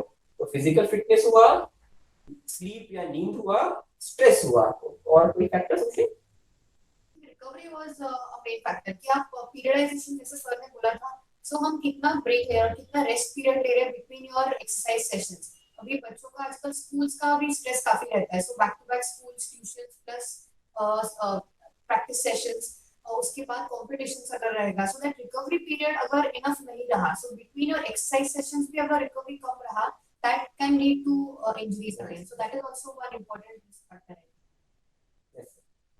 Thank you sir. शायद मुझे लगा कि मुझे कॉन्फिडेंस है कि शायद सभी को इसका कंसेप्ट क्लियर हो गया होगा। कुछ ऐसी अलग सी स्पेसिफिक सिस्टम नहीं है, लेकिन सर ने बोला कि फिटनेस, यस, अगर जो बहुत फिट है, परफेक्ट है प्रोपोर्शनली, और मेहनत कर रहा है, मतलब सिस्टम कुछ काम नहीं करने वाले, मेहनत करना है, फिटनेस करना है, तभी आपको इंजरी से आप दूर रह सकते हैं। दूसरा सर ने बोला कि स्लीप वो बहुत इंपॉर्टेंट है। लोग आज इंजरी आती है तो कोचेस को दोष देते हैं या आपके पीछे भागते हैं। तो ये कहाँ पे आज पेरेंट्स की भी रिस्पॉन्सिबिलिटी है कि आज अपना लड़का या लड़की रात भर ठीक से सो रहा है कि नहीं। मैं कुछ गेम का प्रमोशन नहीं कर रहा हूँ, लेकिन बहुत अभी मोबाइल का जमाना है तो रात रात तक खेलते रहते हैं, और ये मेरे स्टूडेंट्स में भी पाया गया है। पेरेंट लोग का कंप्लेंट आना चालू हो गया। तो ये गलत है। मैं सभी खिलाड़ियों को बोल रहा हूँ, ये अपना टाइम है सोने का, बॉडी को रिकवरी नींद में ही मिलती है। अगर वो रिकवरी नहीं हुई, स्लीप प्रॉपर नहीं हुआ, और स्ट्रेस, यस, स्ट्रेस तो सभी को होता है, अभी के तो छोटे जो बच्चों को भी हो रहा है। तो ये सब फैक्टर्स है, रिकवरी है, इन बिटवीन रेस्ट पीरियड है, ये सब चीज अगर बैलेंस ठीक से हो तो ऑब्वियसली कोचेस, पेरेंट्स और डॉक्टर, ये सब लोग से अगर अच्छे से कम्युनिकेशन अच्छा हो, सब लोग ठीक से ध्यान दे रहे, तो मुझे लगता है कि ये हम लोग अवॉइड कर सकते हैं। डॉक्टर युवराज को शायद और कुछ बोलना है। या सर, आपने काफी अच्छा कहा अबाउट मोबाइल गेम्स एंड ये। इसमें एक मेडिकल पॉइंट में कहना चाहूंगा कि क्या होता है कि जब हम लोग घर के लाइट्स बंद कर देते हैं 11 बजे, और उसके बाद अगर हम लोग नेटफ्लिक्स देख रहे हैं, यूट्यूब देख रहे हैं या पबजी खेल रहे हैं, तो मोबाइल का लाइट रहता है और पीछे डार्कनेस रहता है। तो नींद आने के लिए एक केमिकल रहता है जो ब्रेन में पैदा होना बहुत जरूरी है, जिसको कहते हैं मेलाटोनिन। और ये केमिकल रिलीज होता है अगर ब्राइट लाइट ना हो। ओके, तो जब आप मोबाइल को लेके बैठते हो अंधेरे में, गेम खेल रहे हो या जो भी कर रहे हो, तो मेलाटोनिन सीक्रेट नहीं होता आपकी बॉडी में, और जब तक मेलाटोनिन नहीं आएगा आपको नींद नहीं आएगी। तो बहुत लोग बोलते हैं आपको नींद ही नहीं आती। इसका कारण मुख्य है कि आप रात को लाइट बंद करके मोबाइल देखते बैठते हो। तो वो एक बहुत पेरेंट्स को भी कहना चाहता हूँ, और आपके एथलीट्स को भी, अगर आपको गेम खेलना है, नो प्रॉब्लम, आप फुल लाइट में शाम को 8 बजे तक खेलिए, नो प्रॉब्लम। थोड़ा देर एंटरटेनमेंट भी होना चाहिए, कुछ प्रॉब्लम नहीं है। बट एक बार हमने 8:30-9 बजे घर के लाइट्स बंद कर दिए, तभी उसके बाद आप मोबाइल को हाथ मत लगाइए। एक टाइम रखिए कि इस टाइम के बाद इस टाइम तक रात को 10 से सवेरे 6 बजे तक मोबाइल से मैं दूर हूँ। हम लोग भी एक्चुअली वो करते हैं काफी सारा कि नहीं तो फोन आते रहते पेशेंट्स के कि एक सर्टेन टाइम के बाद फोन को बंद करके बाजू में रख दीजिए ताकि आप क्या कहते हैं अच्छे से सो पाए। तो अगर आप चाहते हो आपकी स्लीप बेटर हो तो प्लीज एक मोबाइल का डिसिप्लिन कहते हैं, मोबाइल हाइजीन कहते हैं कि सर्टेन टाइम के बाद मोबाइल को डेफिनेटली डार्क मोड में मोबाइल मत देखिए। सही है सर। शायद से अगर ये हम लोग फिजियोथेरेपी और इसके ऊपर साइंस पे बात कर रहे हैं, शायद खिलाड़ी लोग भाग जाएंगे, वो लोग बंद करेंगे यूट्यूब चैनल। अरे ये तो हम लोग का मोबाइल ही छीनने के पीछे शायद लगे हुए हैं। पर ये बहुत इंपॉर्टेंट है खिलाड़ी। मेरे सब देश के लोगों को मैं बताना चाहूंगा कि ये सिर्फ आपके भले के लिए है। आज अगर आपको इंजरी नहीं चाहिए, नहीं तो फिर आने के बाद हम लोग कुछ नहीं कर सकते इसके पीछे। और ये बहुत इंपॉर्टेंट है। और अभी स्क्रीनिंग के ऊपर जो भी वर्किंग चल रहा है, क्या चल रहा है, इसको हम लोग ज्यादा डिस्कस नहीं करेंगे। पर मैं प्रमोशन नहीं करने वाला, आप ही ने खेल का नाम तो ले लिया, जाने दो। अगला प्रश्न पूछता हूँ डॉक्टर ओशिन को। अगला प्रश्न ऐसा है कि एक्सीडेंट्स के बाद या एक इंजरी आती है, फ्रैक्चर होता है, तो फ्रैक्चर समझो हाथ को फ्रैक्चर हो गया, तो हाथ गले में 3 वीक 4 वीक डिपेंड ऑन कितना सीवियर फ्रैक्चर है उस पर होता है। लेकिन अगर हैंड में इंजरी है तो बाकी बॉडी के जो मसल्स है, लेग्स मसल्स है या एब्डोमेनल मसल्स है, उसके exercise fitness point of view करना चाहिए नहीं करना चाहिए, क्या उचित है, कितना करना चाहिए, उसका कुछ गणित थोड़ा सा आप बताए तो अच्छा है। It's a very important question and I think this has to be understood by everyone कि अगर फ्रैक्चर हुआ तो of course we need to give it some rest. मतलब अगर हाथ का फ्रैक्चर जैसे आपने बोला कि फोरआर्म का फ्रैक्चर है समझो, तो उसको थोड़ा रेस्ट देना पड़ेगा for couple of weeks. But एक बताती हूँ आपको कि after around 4 to 6 weeks body का डीकंडीशनिंग होना स्टार्ट होता है। If we consider normal people जिनको वापस स्पोर्ट्स मैच से जाना नहीं, उनको नॉर्मल फंक्शंस में जाना है, उन्होंने अगर रेस्ट लिया 6 वीक्स कंटिन्यूस तो no problem, because they will recover. क्योंकि उनको और कुछ फिटनेस का ध्यान भी रखना है कि उनका स्टैमिना कम हो रहा है नहीं हो रहा है, बिकॉज उनको नॉर्मल फंक्शंस पे वापस जाना है, उनको वापस मैराथन में या वापस कोई स्पोर्ट में वापस नहीं जाना है। But if you consider athletes जिनको फ्रैक्चर है और जिनको वापस स्पोर्ट में जाना है, we need to make sure कि उनका टाइम कम हो, हम लोग कम से कम टाइम में उनको वापस कैसे स्पोर्ट में लाए। तो इसके लिए डीकंडीशनिंग, सो डीकंडीशनिंग नहीं होना चाहिए। डीकंडीशनिंग को एज आई सेड कि 6 वीक्स से अराउंड 2 मंथ्स में पूरा डीकंडीशन हो सकता है। कोई अगर उसने बिल्कुल एक्सरसाइज नहीं किया, पहले जो वो ट्रेनिंग कर रहा था around those 3-4 weeks, around those 6 to 2 months उसने बिल्कुल भी ट्रेनिंग नहीं किया, फ्रैक्चर है करके, तो the entire body goes into deconditioning. Agreed कि हमें इसको हाथ नहीं लगाना है, अगर फोरआर्म को फ्रैक्चर है तो उसको पूरा हील होने देना है। बट वी मेक श्योर कि बाकी के मसल्स, हमारा हार्ट मसल सबसे इंपॉर्टेंट मसल है, उसको ट्रेन करते रहना है। सो नॉर्मल साइकिलिंग भी आप घर पे कर सकते हो, स्टेशनरी साइकिल रहता है तो वो ट्राई कर सकते हो, या फिर नॉर्मल फास्ट वॉकिंग या हल्का जॉगिंग जिसमें there is no much movement of the forearm या फिर of the affected structure. So we can keep working on बाकी के मसल्स। जैसे बोले squats, body weight exercises are good for bones but after the heal. So जब तक आपका ये हील नहीं हो रहा तब तक आप बाकी लोअर लिम्ब का स्क्वाट्स या फिर एब्डोमेनल मसल्स जैसे आपने बोला, तो there are many other exercises besides planks और इसमें कैसे अपर बॉडी इन्वॉल्व होता है। But there are other exercises where without using the upper limb you can train your core, you can train your lower body, you can train your heart muscle, आपका stamina maintain रखना है। तो I think it is very important कि वो पहले 3 weeks में भी आप रेस्ट लो, but in those 3 weeks also make sure आप बेड रेस्ट ना लो, because bed rest is important for maybe rest that area, rest that structure, but otherwise बाकी का मूवमेंट होना बहुत जरूरी है, नहीं तो टाइम बहुत लगेगा। रिकवर होगा, there won't be any problem. ऐसा नहीं है कि आपने 2 महीना कुछ किया नहीं तो वो हील नहीं होने वाला है, बाकी का एकदम बिगड़ जाएगा। But your functional capacity of getting back to sports will take more time. So function आपका आएगा वापस 2 मंथ्स में, but getting back to sports with that same level of power, with that same level of stamina will be difficult. So detraining से वापस retraining में काफी time जाता है। अगर आप 2 महीने तक बाकी की एक्सरसाइज चालू रख रहे हो तो आपका एक बार प्लास्टर निकल गया, आपका पूरा हीलिंग हो गया, मूवमेंट मोबिलिटी वापस आ गया, it will be easier for the athlete to get back to the sport faster.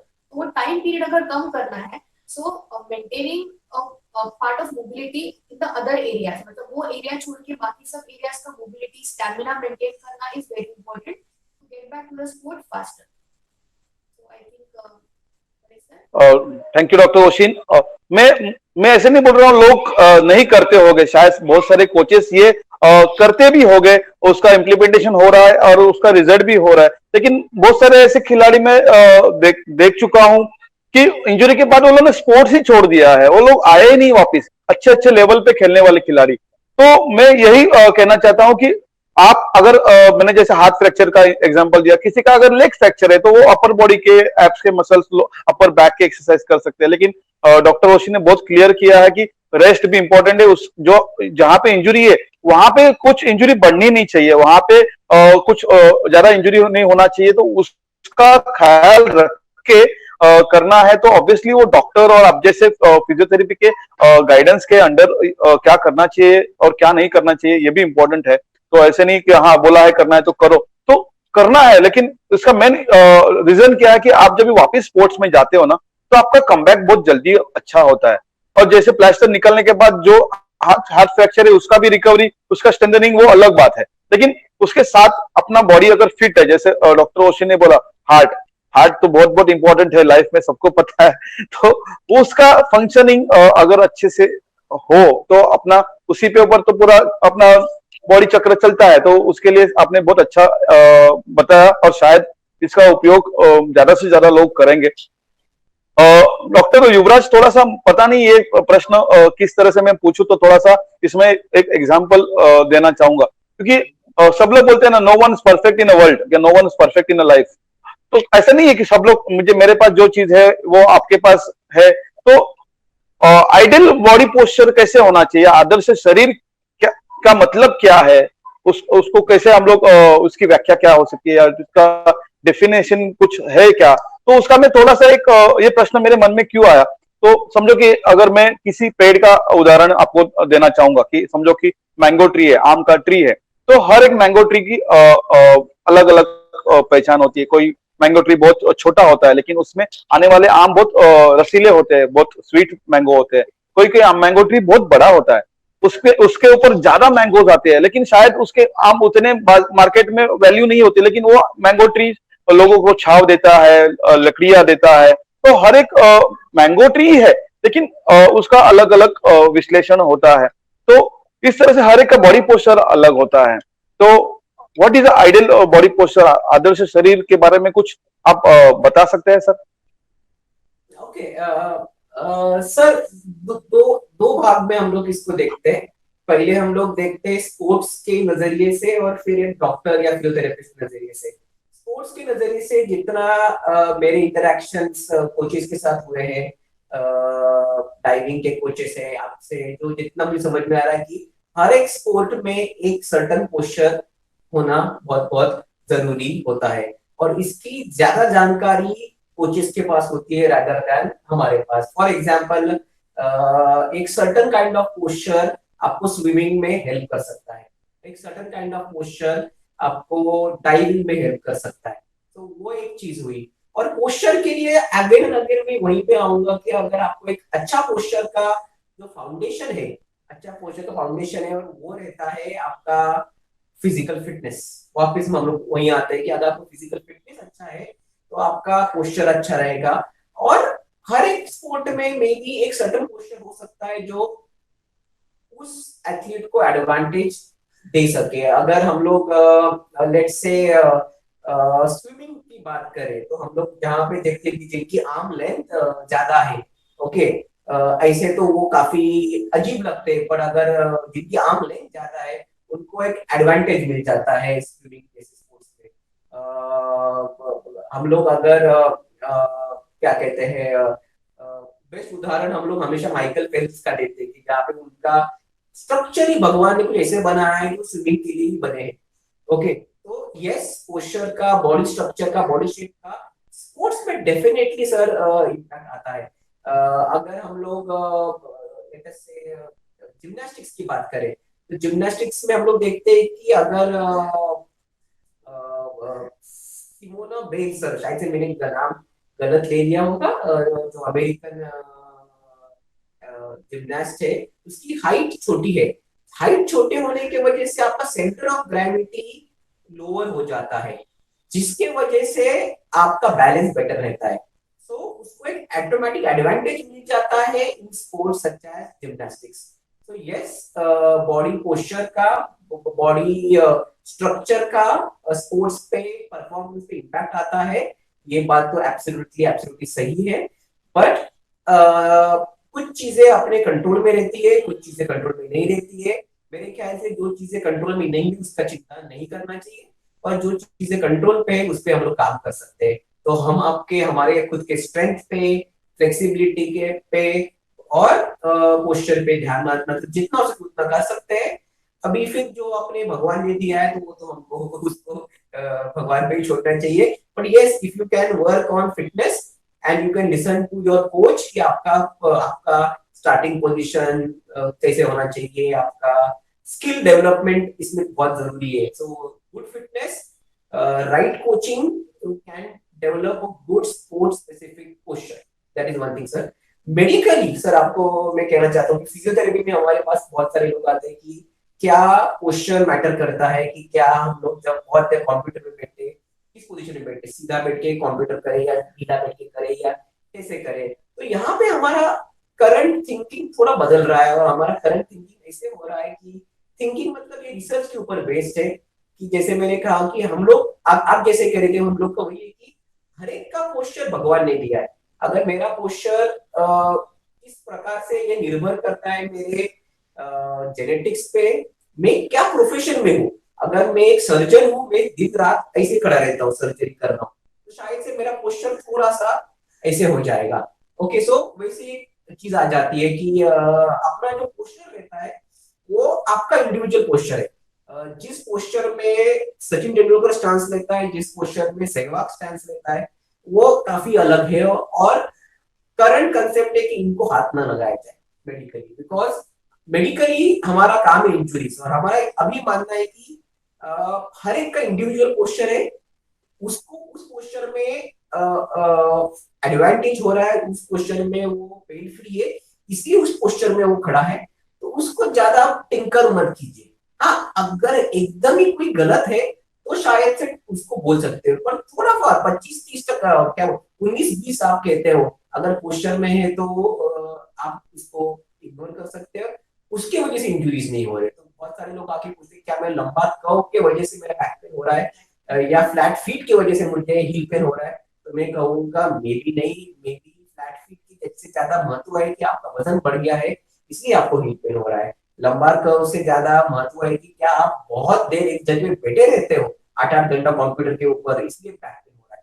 तो अभी साइंस, मेडिकल साइंस, साइंस बदल रहा है, और हमें ये समझ में आ रहा है कि पोस्चर हर एक का इंडिविजुअल है, जो शायद से इंजुरी पे उतना अफेक्ट, उतना इम्पैक्ट नहीं देता जितना हमको पहले लगता था।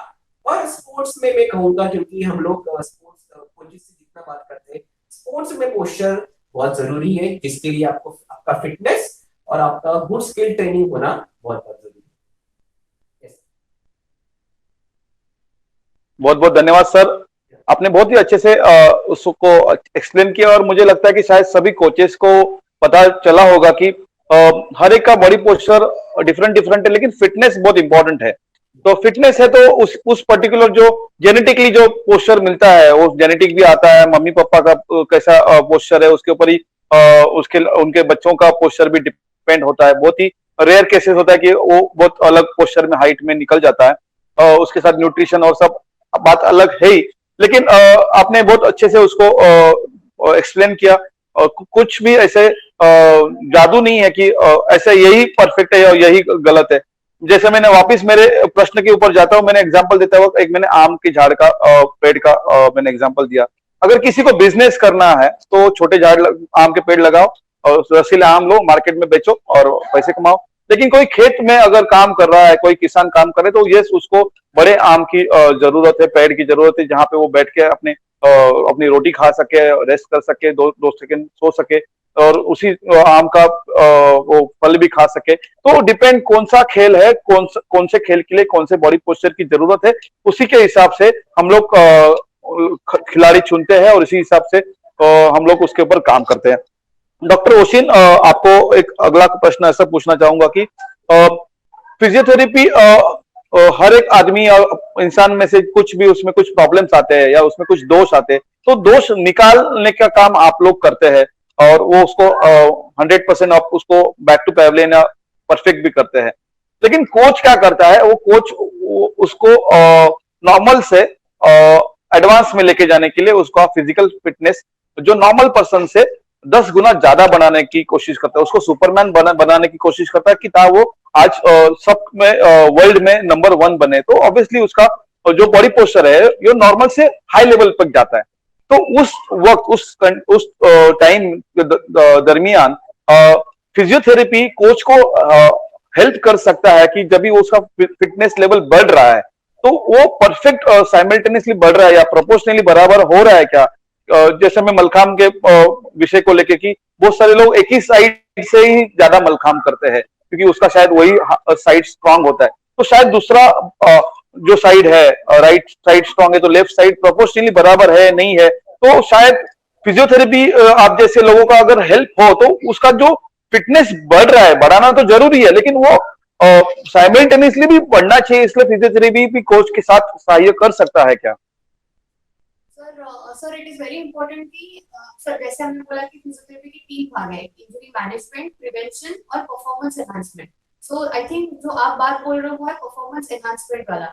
सो इंजरी मैनेजमेंट तक फिजियोथेरेपी के लेवल में मैनेज हो सकता है, but once it comes to injury prevention and performance enhancement, ये बहुत जरूरी है फिजियोथेरेपिस्ट के लिए भी कि वो कोचेस से बात करके उनका अंडरस्टैंडिंग होने के बाद ही वो आगे का स्टेप्स ले सके। सो जो हम एक्सरसाइज देते हैं, जो हम इनपुट्स देते हैं, वो इनपुट्स तभी आते हैं जब कोचेस हमें बताते हैं कि ये लैकिंग है। सो अभी फॉर एग्जांपल इंजरी प्रिवेंशन है, तो इंजरी प्रिवेंशन वो बताएंगे कि नॉर्मली कौन से इंजरी ज्यादा दिखने में आते हैं। So based on that we also understand कि अच्छा मतलब कि ये स्पोर्ट्स है और ये इंजरीज है या ये इवेंट्स में या एलिमेंट्स में ज्यादा इंजरीज होने के चांसेस होते हैं, या कोई एक पर्टिकुलर बच्चा है, कोई एक एथलीट है जिसको कोई एक एलिमेंट में ही ज्यादा फॉल आ रहा है, फिर उसको कंट्रोल नहीं हो रहा है। सो अगर कोच का इनपुट आएगा उसके बेसिस पे हम उनको टिप्स दे पाएंगे। So I think it is very important कि कोच का इंटरेक्शन और फिजियोथेरेपिस्ट का interaction with the coach has to be very fluid और वेरी ट्रांसपेरेंट, कि कोचेस भी बिकॉज बोलने चाहिए कि अच्छा मुझे ये एथलीट में ये नहीं लग रहा है, अभी जैसे किसी का टक अच्छा नहीं लग रहा है, सो अभी पहले कुछ बोलते कि कोई एक एथलीट का टक इतना अच्छा नहीं है, so we work on that one particular point. अगर हमें समझे कि वो एक पॉइंट इतना अच्छा नहीं है, so we can try working on that more. जैसे आपने परफॉर्मेंस एनहांसमेंट का बोला, we can definitely work on the physical fitness part. जब मैंने वो परफॉर्मेंस एनहांसमेंट एक स्किल्स ट्रेनिंग आता है और एक फिटनेस टेस्टिंग फिटनेस वाला ट्रेनिंग का पार्ट आता है।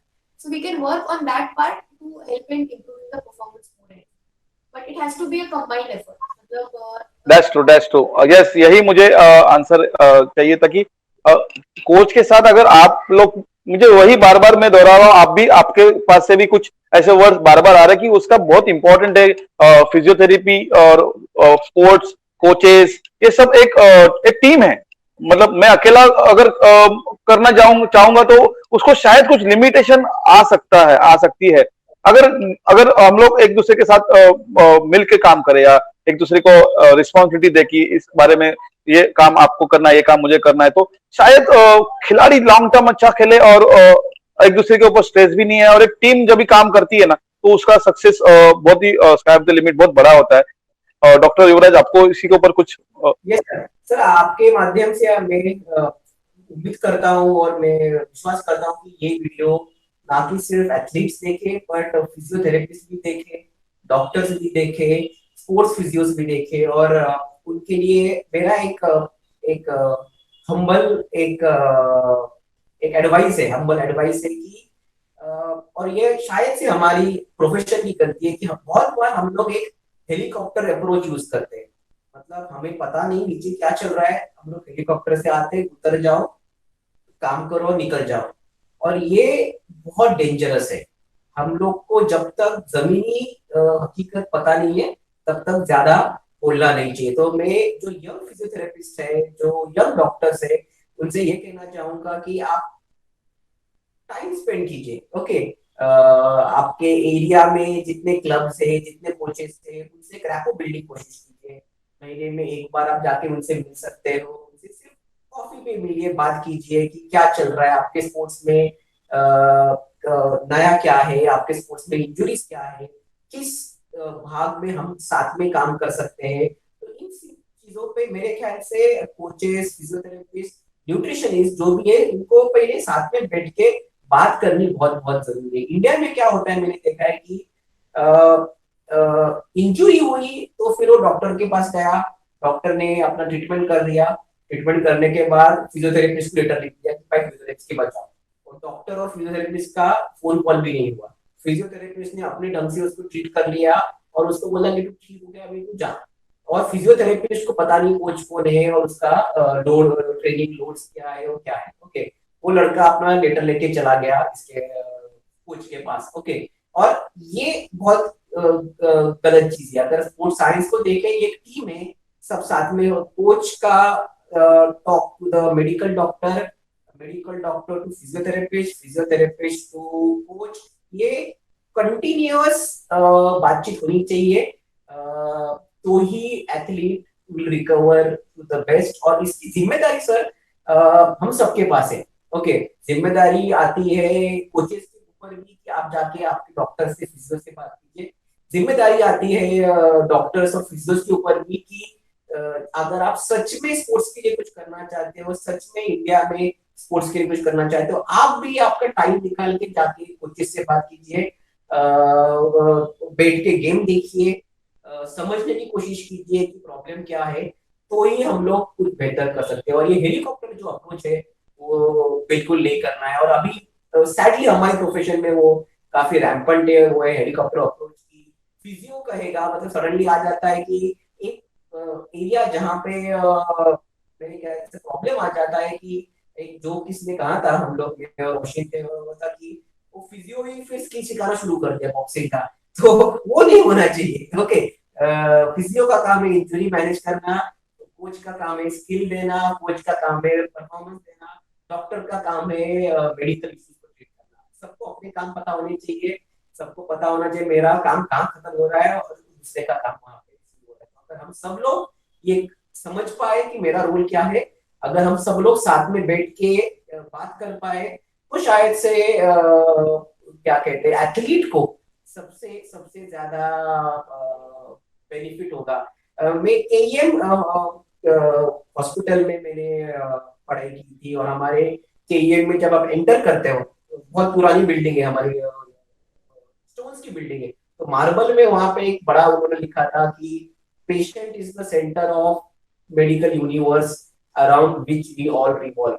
और मेरे ख्याल से जब स्पोर्ट्स की बात करते हैं, हमें बोलना चाहिए कि the sports person, the athlete is the centre of the universe around which we all revolve. Okay, तो वैसे होना चाहिए। हम लोग पेरेंट्स से, कोचेस से, डॉक्टर से, फिजियो से, सेंटर में पेशेंट, या पेशेंट क्या बोल रहा हूँ, एथलीट होना चाहिए। बहुत बहुत सर धन्यवाद। लेकिन आप थोड़ा गड़बड़ कर रहे हैं सर, मैं तो इधर रट्टा मार के बैठा हूँ, वापिस आपने मेरे 3 क्वेश्चन के ऊपर चौपड़ी मार दी सर। मतलब ये सही है, ये तो मतलब ये बट ऑब्वियसली एक आंसर आपसे आने वाला था, लेकिन आपने ये भी बता दिया कि फिजियो को कैसे अप्रोच करना चाहिए, फिजियो का काम क्या है। ऐसे नहीं फिजियो ने आके हाँ एक्सरसाइज लिख के दिया और भगा दिया, उसको कोच के साथ इंटरेक्शन करना चाहिए। ये आप और मेरा अंडरस्टैंडिंग है, क्योंकि मैं जितने भी मेरे स्टूडेंट्स और पेरेंट्स को आपके पास भेजता हूं, आपने कभी भी उनसे डायरेक्टली बात नहीं की है। जो भी इंजुरी है, जो भी प्रॉब्लम है, आपने मुझे फोन करके बताया सर ये है, ये इतना इसका इंपॉर्टेंट, इसका गांभीर्य है और हम लोग को ये कर सकते हैं। उसके बाद मैंने पेरेंट्स से बात किया। ये ट्रांसपेरेंसी कोच और फिजियो के साथ जब भी बॉन्डिंग होगी तभी खिलाड़ी आगे जाएगा। और आपने जिस तरह से बोला कि एथलीट्स, खिलाड़ी सेंटर में होना चाहिए और हम लोग सब लोग साइड में होना चाहिए, क्योंकि हम लोग को बीच में से उसको ऊपर लेके जाना है। तो जब भी हम लोग वो करेंगे तभी हम लोग को अच्छा होगा। और आपने बातों बातों में ये भी बता दिया कि फिजियो का रोल क्या है, इसका भी मैं उस क्वेश्चन को नहीं पूछूंगा वापस, क्योंकि आपने बता दिया उसका आंसर कि फिजियो का एक्चुअली कैसे बिहेव करना चाहिए। मतलब हेलीकॉप्टर का आपने आंसर दिया कि हाँ आया, बता दिया, ये करो, जाओ, निकल गया। एग्जैक्टली क्या चल रहा है, उसके पीछे क्या है, और वो आपने अच्छे से रखा है। तो मैं ये भी कहना चाहूंगा कि आज ये दोनों भी डॉक्टर यहाँ पे बैठे हैं, ये अपना बहुत ही अपने लाइफ का इंपॉर्टेंट टाइम हमारे दे रहे। ये तो बहुत ही, मैं जितना बोलूं धन्यवाद दूंगा उतना कम है, लेकिन आज ये दिल खोल के बात भी कर रहे हैं, ये देना चाह रहे हैं, ये नॉलेज बांटना चाह रहे हैं। बहुत थोड़ा सा टाइम गया, थोड़ा सा बिजी शेड्यूल में है ये लोग, इसकी वजह से तो ये सेशन थोड़ा सा बहुत जल्दी आ जाता था। लेकिन कुछ नहीं, जो जा रहा है सही टाइम पे जा रहा है। बहुत टाइम बात किए, आधे ही क्वेश्चन हुए हैं और क्वेश्चन मैं पूछने वाला हूँ, लोग सुनेंगे। आज मेरा कोई भी क्वेश्चन 1 घंटे से नीचे नहीं गया है, लेकिन लोगों ने पूरा सुना है। और उसके बाद ऑल ओवर महाराष्ट्र, महाराष्ट्र के बाहर से भी लोगों ने कॉल करके मुझे उस सेशन के बारे में अच्छे से उन्होंने पॉजिटिवली रिस्पॉन्स दिया है। तो मैं मेरा सत्र ये चालू रख रहा हूँ। मेरा सर एक प्रश्न डॉक्टर युवराज सर को है कि खिलाड़ी आज कंपटीशन के लिए आज यहाँ से वहां ट्रैवल करता है, तो मैंने भी बहुत सारे यूनिवर्सिटी ऑल इंडिया खेला, वो सब नॉर्थ साइड में ज्यादा हुए, पटियाला में है या अमृतसर में है। और मुंबई यूनिवर्सिटी का टिपिकल एक train, Dadar Amritsar train, passenger train, जिसको यहाँ से वहां ट्रेवल करने के लिए एक 40 घंटा 42, डिपेंड किस तरह से उसको सिग्नल मिल रहे, तो more than 35 hours we are in train. ऐसे मैंने बहुत सारे कंपटीशन मैंने पार्लियामेंट में ऑर्गेनाइज किए, आप भी 1-2 कंपटीशन में आए थे। तो ये वो टीम जब भी आती थी ना, वो बहुत थकी हुई आती थी। तो ये ट्रैवल जो होता था कि 12 घंटे से भी ऊपर लोग कंटिन्यू ट्रैवल करके आते हैं, अलग अलग, कोई बस से आता है, कोई ट्रेन से आता है। तो उस ट्रैवलिंग के दरमियान खिलाड़ी ने कौन से एक्सरसाइज करना चाहिए और क्या करना चाहिए एग्जैक्टली, उसके बारे में कुछ बताइए। यस सर, शायद से इसका एक भाग का उत्तर शायद से आपने क्या कहते हैं, हम लोग इसको एक बड़े मैक्रो तरीके से देखते हैं, फिर माइक्रो देखते हैं। मैक्रो मतलब बड़ा दृष्टिकोण से, जिसका आई थिंक सो उत्तर आपके पहले जो सेशन में पीरियडाइजेशन में हो गया होगा कि अगर हम आपके सीजन को डिवाइड कर ले कि अगर pre season, sorry off season, pre season, इन सीजन है, अगर 3 बड़े भाग में हम डिवाइड करें, ऑफ सीजन में कुछ और स्पोर्ट्स कीजिए, कुछ और एक्सरसाइज कीजिए, प्री सीजन में high volume high intensity exercises करना जरूरी है, इन सीजन में वॉल्यूम कम कर दीजिए, इंटेंसिटी बढ़ा दीजिए। ओके, और जब आप गेम्स खेल रहे हो, जब आप टूर्नामेंट पे हो, तो more then strength and conditioning training की जगह पे आपका ध्यान जाना चाहिए गुड वार्म अप और गुड रिकवरी पे। ओके, जब आप ट्रैवल कर रहे हो, अभी हम लोग माइक्रो पे आते हैं, एक्चुअली आते हैं कि अगर मैं 35 घंटा ट्रैवल कर रहा हूँ, तो एक तो आता है कि अगर पॉसिबल हो, इकोनॉमिकली फिजिबल हो, तो I think so there has to be some break between when you reach and when you leave, acclimatisation जिसको हम लोग कहते हैं। ओके, ना कि सिर्फ एटमॉस्फेयर के लिए, पर आपका फटीग जाने के लिए आपको एक्लिमेटाइज होना बहुत बहुत जरूरी है। साइकोलॉजिकली अगर देखेंगे तो टूर्नामेंट होने के पहले वहां जाके एक राउंड मार के आना, वहां के मैट को हाथ लगाना, वहां के इक्विपमेंट्स को हाथ लगाना बहुत बहुत जरूरी है। So this are kind of preparation which so जब आप ट्रैवल कर रहे हो ट्रेन से, हाइड्रेशन पे ध्यान दीजिए बहुत सारा, क्योंकि डिहाइड्रेट होना एक कॉमन चीज है। ओके, जिसकी वजह से परफॉर्मेंस आपका हो सकता है, और जिसके बारे में न्यूट्रिशन सबको बेटर बताएंगे, वो मेरा काम नहीं है। दूसरी बात है कि अगर आप बाहर का खाना, फूड पॉइजनिंग का खतरा बहुत रहता है। ओके, तो अगर उस पर आप थोड़ा ध्यान दे सके कि हम लोग फूड पॉइजनिंग कैसे अवॉइड करें, that will help you a lot. Hydration and food hygiene is very important. mentally preparing yourself for that sport is very important. Taking rest before the sport is very important. और sport के पहले, आपके game के पहले, आपका जो बड़ा tournament होने के पहले एक एडिक्वेट वार्म अप होना बहुत बहुत बहुत जरूरी है। मैं कहूंगा कि जब आप टूर्नामेंट पे हो, तभी आपको strength and conditioning high intensity करने की जरूरत है। तभी आपका पूरा फोकस होना चाहिए आपके स्किल्स पे, स्किल ट्रेनिंग पे। और एज अ फिजियोथेरेपिस्ट मैं कहूंगा एक आइडियल वार्म अप होना जरूरी है, और आपके एक गेम के बाद रिकवरी पे ध्यान होना चाहिए। ओके, अभी एविडेंस में what is a good warm up and what is a good recovery, doctor ocean आपको बेहतर बताएंगे। सो वार्म अप जैसे हम बोलते हैं, इट्स नॉट जस्ट कि हमें स्ट्रेचिंग करना है। सो पहले बहुत ये था कि चलो जो तो मसल फ्यूज होने वाले उसको 10 सेकंड पकड़ के रखो या फिर 5 सेकंड, तो आजकल तो फटाफट इसमें वार्म अप हो जाता है। सो वार्म अप आइडियली कैसा रहता है, there is something called as ramp protocol. So ramp यानी रेज, मतलब देयर आर सम कंपोनेंट्स इसमें। सो पहला है raise your heart rate, so raise your temperature, body temperature. So जितना बॉडी वार्म अप, मतलब एक्चुअली वार्म अप होना चाहिए, body का टेम्परेचर थोड़ा बढ़ना चाहिए। सो स्पॉट जॉग या फिर skipping, on the spot skipping, अगर तुम लोग को थोड़ा स्पेस मिल रहा है तो थोड़ा सा जॉगिंग अराउंड द एरिया। ताकि तुम लोग फेमिलियराइज हो जाओ अराउंड दैट स्टेडियम या जहाँ पे भी आप जा रहे हो ट्रेनिंग के लिए या कॉम्पिटिशन के लिए. So that raising the temperature is important. That is your A. Ramp का रेज द टेम्परेचर.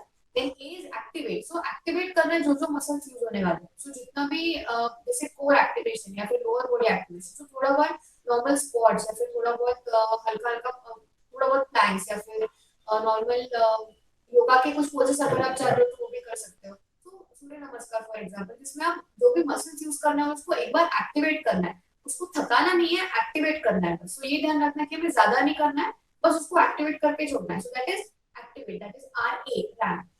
एम आता है mobilise. So mobility again. So जैसे हमें फ्लेक्सिबिलिटी बोलते हैं, so it is very important कि आप स्टैटिक स्ट्रेचिंग या फिर स्टैटिक मूवमेंट्स ना करो. स्टैटिक मतलब क्या कि हमें 10 सेकंड तक पकड़े है मसल, वैसे नहीं करना है. हमें डायनामिक रखना है. सो जितना मूवमेंट्स हम कंटिन्यूस रखेंगे उतना अच्छा है.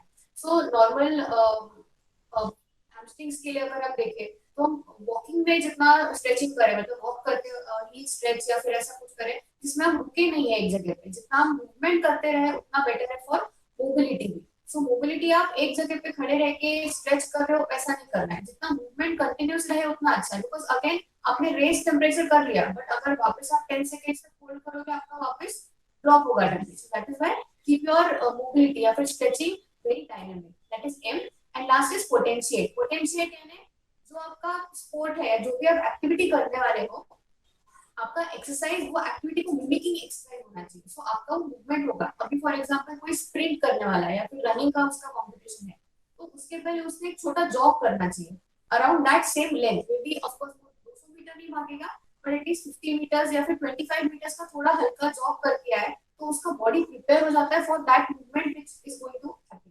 तो वैसे ही अगर मलखांब का बात कर रहे हैं तो वेट बेरिंग एक्सरसाइजेस, हैंडस्टैंड जैसे बोल रहे हैं, फिर स्क्वाट्स या एनीथिंग व्हिच वेट बेयर्स. तो जो भी आपका एक्टिविटी होने वाला है उसका मिमिकिंग कोई एक्टिविटी आप पहले करो. So this is your warm up. Keep this warm up limited to 5 से 10 second max, 10 minute sorry, max to max. But इसमें आप ट्राई करो कि छोटे छोटे एक्सरसाइज तो ये सब पार्ट कवर करे. That is RAM. जैसे हमने बोला कि R is raising the body temperature, A is activating those muscles, M is mobility यानी कि stretching but dynamic stretching, static stretching नहीं. एंड पी इज पोटेंशिएट यानी जो एक्टिविटी करने वाले हैं उसका मिमिकिंग, मतलब वैसा ही एक्टिविटी जो होगा वैसा ही हम मूवमेंट मिमिक करें, कॉपी करें. तो ये हमारा एक वार्म अप का प्रोटोकॉल होना चाहिए. तो अगर ऐसा एक वार्म अप रखे जो काफी स्पेसिफिक रहे स्पोर्ट्स को, that will be more useful in getting out of that travel issue which I think आपने जो बोला. So वो constant traveling या फिर constant sitting के बाद जो हो रहा है, I think this such kind of warm ups जो आपके स्पोर्ट्स स्पेसिफिक हो उससे फायदा हो सकता है. स्लीप सर, आगे मैं वही कहूंगा कि आपका आप जब किस टाइम को आप अगर कोच हो तो आप किस टाइम को वहां पे पहुंच रहे हो, आप हमको कितनी स्लीप मिलने वाली है. अगर स्पोर्ट्स साइंस रिसर्च को देखें, it is said that sleep is the biggest factor in performance. तो अगर आपका एथलीट 8 घंटा 9 घंटा सोता है आपके कॉम्पिटिशन की पहली रात को, तो उसका परफॉर्मेंस बेटर रहेगा. रॉजर फेडरर का मैं हमेशा एग्जांपल देता हूँ कि मैच के पहले वो 11 घंटे सोता है. Okay, and that is one reason why वो फ्रेश रहता है जब वो मैच खेलने आता है.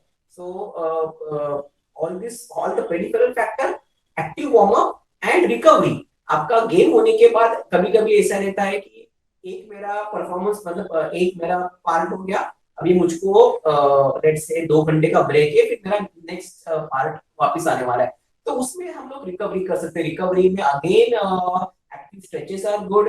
अगर मसल सोर हुए हैं तो icy is good. Okay, it's very important कि जब रिकवरी फेज में हो, और हमने जो इंडिया के स्टेडियम देखे हैं कि जहाँ पे कभी कभी धूप रहती है या कभी कभी वहां पे उतना शेड नहीं रहता, तो इट्स वेरी इंपॉर्टेंट कि आप रिकवरी फेज में डिहाइड्रेट ना हो जाओ. हमको एक आर्चर ने कहा था कि हमको वहां पे 2 घंटा खड़ा कर दिया था आर्चरी की लाइन में और फिर आर्चरी करने को कहा था, तो हम लोग वैसे ही थक गए थे. सो हाइड्रेशन पे बहुत ध्यान दीजिए. हाइड्रेशन आपका, आप डिहाइड्रेट हो जाते हो तो आपका परफॉर्मेंस बहुत डिग्रेड होने वाला है. तो आप कहाँ पे जाके बैठते हो, कहाँ पे जाके आप आपके वाटर इंटेक पे ध्यान दे रहे हो, आपके न्यूट्रिशन पे ध्यान दे रहे हो, आपके कूल डाउन पे ध्यान दे रहे हो, आप फोकस रहते हो मेंटली. अगर ये सब आप लोग करते हो तो शायद, तो I think that is the part of exercises when you are traveling, is that a good warm up and a good recovery. Physiotherapy का मेरे ख्याल से रोल ये है। अगर फिजियोथेरेपिस्ट कुछ फिजियोथेरेपिस्ट टीम के साथ ट्रैवल करते हैं, क्रिकेट में हुए या जैसे फुटबॉल में हुए, उनका रोल थोड़ा अलग रहता है। फिर उनको लगता है कि परफॉर्मेंस के बाद उनको सॉफ्ट टिश्यू रिलीज दिया जाए, या उनको लेट्स से एक कूल डाउन का पूरा एक ड्रिल किया जाए, ओके, या उनको आइस बाथ के लिए दिया जाए, तो उनका थोड़ा सा एक अलग से रोल रहता है। बट अगर हम लोग कोच मलखाम की बात करें, हमारी बात करें, तो I would say it's very important to understand what is a good warm up, and it's very important to understand what is a good recovery जब आप ट्रैवल कर रहे हैं। Yes sir. यस सर, बहुत बहुत धन्यवाद। वापस मैं तो धन्यवाद बोलते जाऊंगा, क्योंकि आज सच्ची में आज आप बहुत ही अच्छे से बहुत ही इंपॉर्टेंट टॉपिक पे हम लोग डिस्कस कर रहे हैं, और आप अच्छे से नॉलेज भी दे रहे हैं। और मैं सभी को बताना चाहूंगा कि मैंने बिल्कुल डॉक्टर युवराज को बताया नहीं है कि ये बोलो और ये बोलो, दोनों से मैंने कुछ इसके बारे में डिस्कस नहीं किया है। वो खुद अपना एक्सपीरियंस शेयर कर रहे हैं, और उन्होंने जो आज खेल में, अलग अलग खेलों में, मैं तो सिर्फ मलखाम सिखा रहा हूँ, लेकिन उन्होंने बहुत सारे खिलाड़ियों के अलग अलग खेल में उन्होंने अभ्यास किया है और उसके बारे में एक्सपीरियंस लिया। तो उन्होंने अभी बताया कि जब भी आप ट्रैवल करके जाते हो तो उस मिट्टी को छुओ, उस एपिटर्स को छुओ, जो हमारे सर ने, हम महेश अटाले सर, जिन्होंने हम लोग को जो पहले से सिखाया है कि गणेश, जैसे कंपटीशन में हम लोग जाते, अकोमोडेशन मत देखो, रूम कहाँ पे है, हम लोग कहाँ पे रहने वाले हैं, खाने को किधर मिलने वाला है, उससे पहले हम लोग भागते हैं ग्राउंड में, और हम लोग जूते निकाल के पहले मलखाम को छूते हैं, हम लोग हमारी सलामी देते हैं, हम लोग मैट को छूते हैं। मेरे भी स्टूडेंट्स को वो आदत है। पहले एपिटर्स देखो, उधर जाने के बाद वो एपिटर्स को छूने के बाद जो एनर्जी मिलती है, जो पॉजिटिवली बच्चा फील करता है, वो आपने अभी बताया कि किस तरह से होना चाहिए। डॉक्टर ओशिन ने रैम के बारे में बताया, वो सब मुझे लगता है कि सब लोगों ने वो लिखना चाहिए कि किस तरह से वार्म अप का एक रेशो होना चाहिए, किस तरह से होना चाहिए। सब लोग करते हैं, लेकिन शायद किसी से वो मिस आउट होता होगा। तो yes, they suppose to follow this, ये बहुत बहुत इंपॉर्टेंट है। और जो हम लोग का मेन इंटेंशन है आज के सेशन में कि जीरो इंजुरी में मैक्सिमम बेस्ट परफॉर्मेंस देने के लिए हम लोग सब जुटे हुए हैं, और जिसका अनुभव मैं ले रहा हूँ। मैं अभी नाम नहीं लूंगा कि डॉक्टर युवराज आंसर दो या ओशिन दो, क्योंकि तुम दोनों साथ में बैठे हो, कोई भी दो, वो मेरी आदत है, अच्छी बुरी मुझे पता नहीं। तो मेरा अगला प्रश्न है कि कभी कभी क्या होता है कि खिलाड़ी प्रैक्टिस के लिए ना मन से तैयार नहीं होता है, वो बोर हुआ होता है उस दिन के, उसके पूरे दिन के स्ट्रेस लेवल या व्हाटएवर जो भी रीजन हो। तो मेरा पहला सभी एथलीट्स को निवेदन है कि वो अपनी उस दिन की मानसिकता अपने कोच से शेयर करे कि आज वो बोर हो रहा है, या उसको बोलते, हम लोग बोलते कि आज मन नहीं कर रहा प्रैक्टिस का, और उस वक्त कोच से उस कंडीशन में खिलाड़ियों से जबरदस्ती प्रैक्टिस लेना योग्य है कि अयोग्य है, इसके बारे में बताइए। और उसी को एक प्रश्न और मैं पूछना चाहूंगा कि एक कोच को बेसिक फिजियोथेरेपी के का नॉलेज होना चाहिए या नहीं होना चाहिए? या सो आई थिंक जैसे हमने बोला, आई थिंक एग्जांपल्स में बात करते हैं वो बेटर रहेगा। सो मैं गैफ के साथ थी कुछ टाइम तक, ग्लेनमार्क एक्वेटिक फाउंडेशन।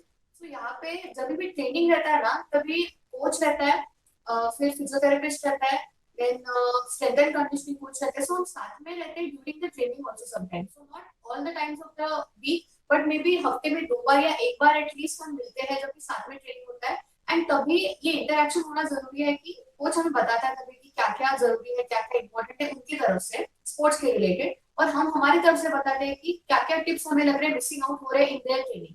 सो कभी कभी हो सकता है कि फिटनेस पॉइंट ऑफ व्यू हम कुछ कुछ इनपुट्स दे सकते हैं, but otherwise skill point of view, या जैसे हम बार बार वही बोल रहे हैं कि skill point and physical fitness point, ये दोनों का मिलाव होना बहुत जरूरी है। वो अलग अलग से ट्रेन होना would be difficult. So getting a best outcome would be skill training का, यानी कोचेस का इनपुट और फिजियोथेरेपिस्ट का input would be equivalent.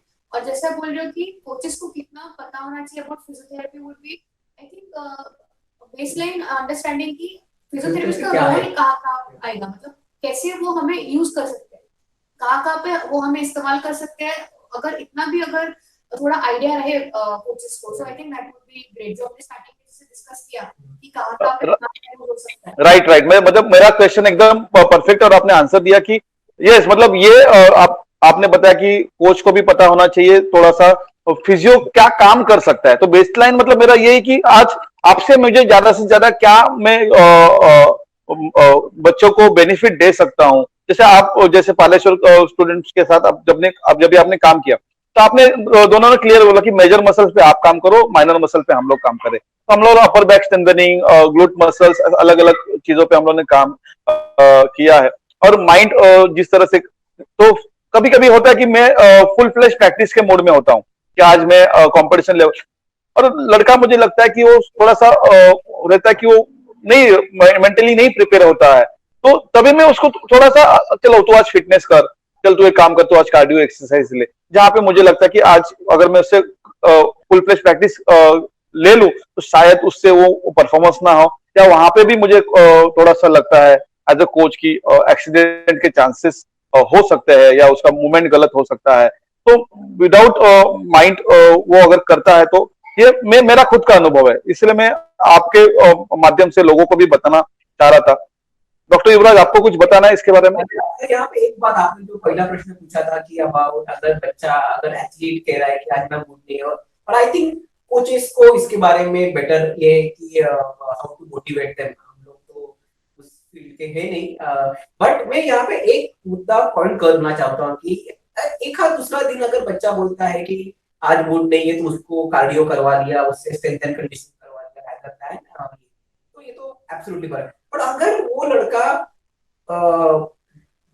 Continuously बोलते जा रहा है, एक हफ्ता हो गया, 2 हफ्ता हो गया, 3 हफ्ता हो गया, 4 हफ्ता हो गया कि मूड नहीं आ रहा है, मुझे मन नहीं लग रहा है, मेरा मन नहीं लग रहा है, तो सोचना चाहिए कि क्या तो उसको हम लोग क्रॉनिक फटीग सिंड्रोम कह सकते हैं, काइंड ऑफ, ओके, या एक और कंडीशन रहता है जो रेयर है पर इसको बर्नआउट सिंड्रोम कहते हैं।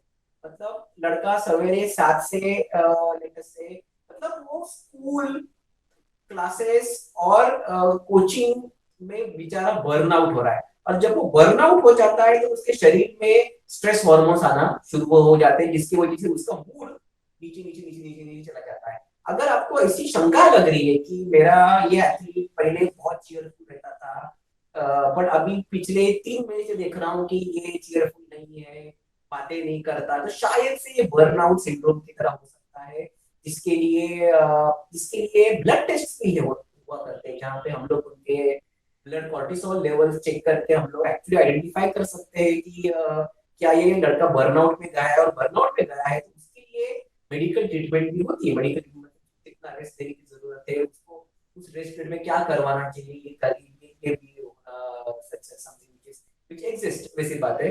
तो आई थिंक सो कोचेस को ये कहूंगा कि एक आध 2 दिन बच्चे का इंटरेस्ट नहीं है, उनको कार्डियो करवाइए, जैसे आप कह रहे हैं सर, कुछ और एक्सरसाइज कर कीजिए।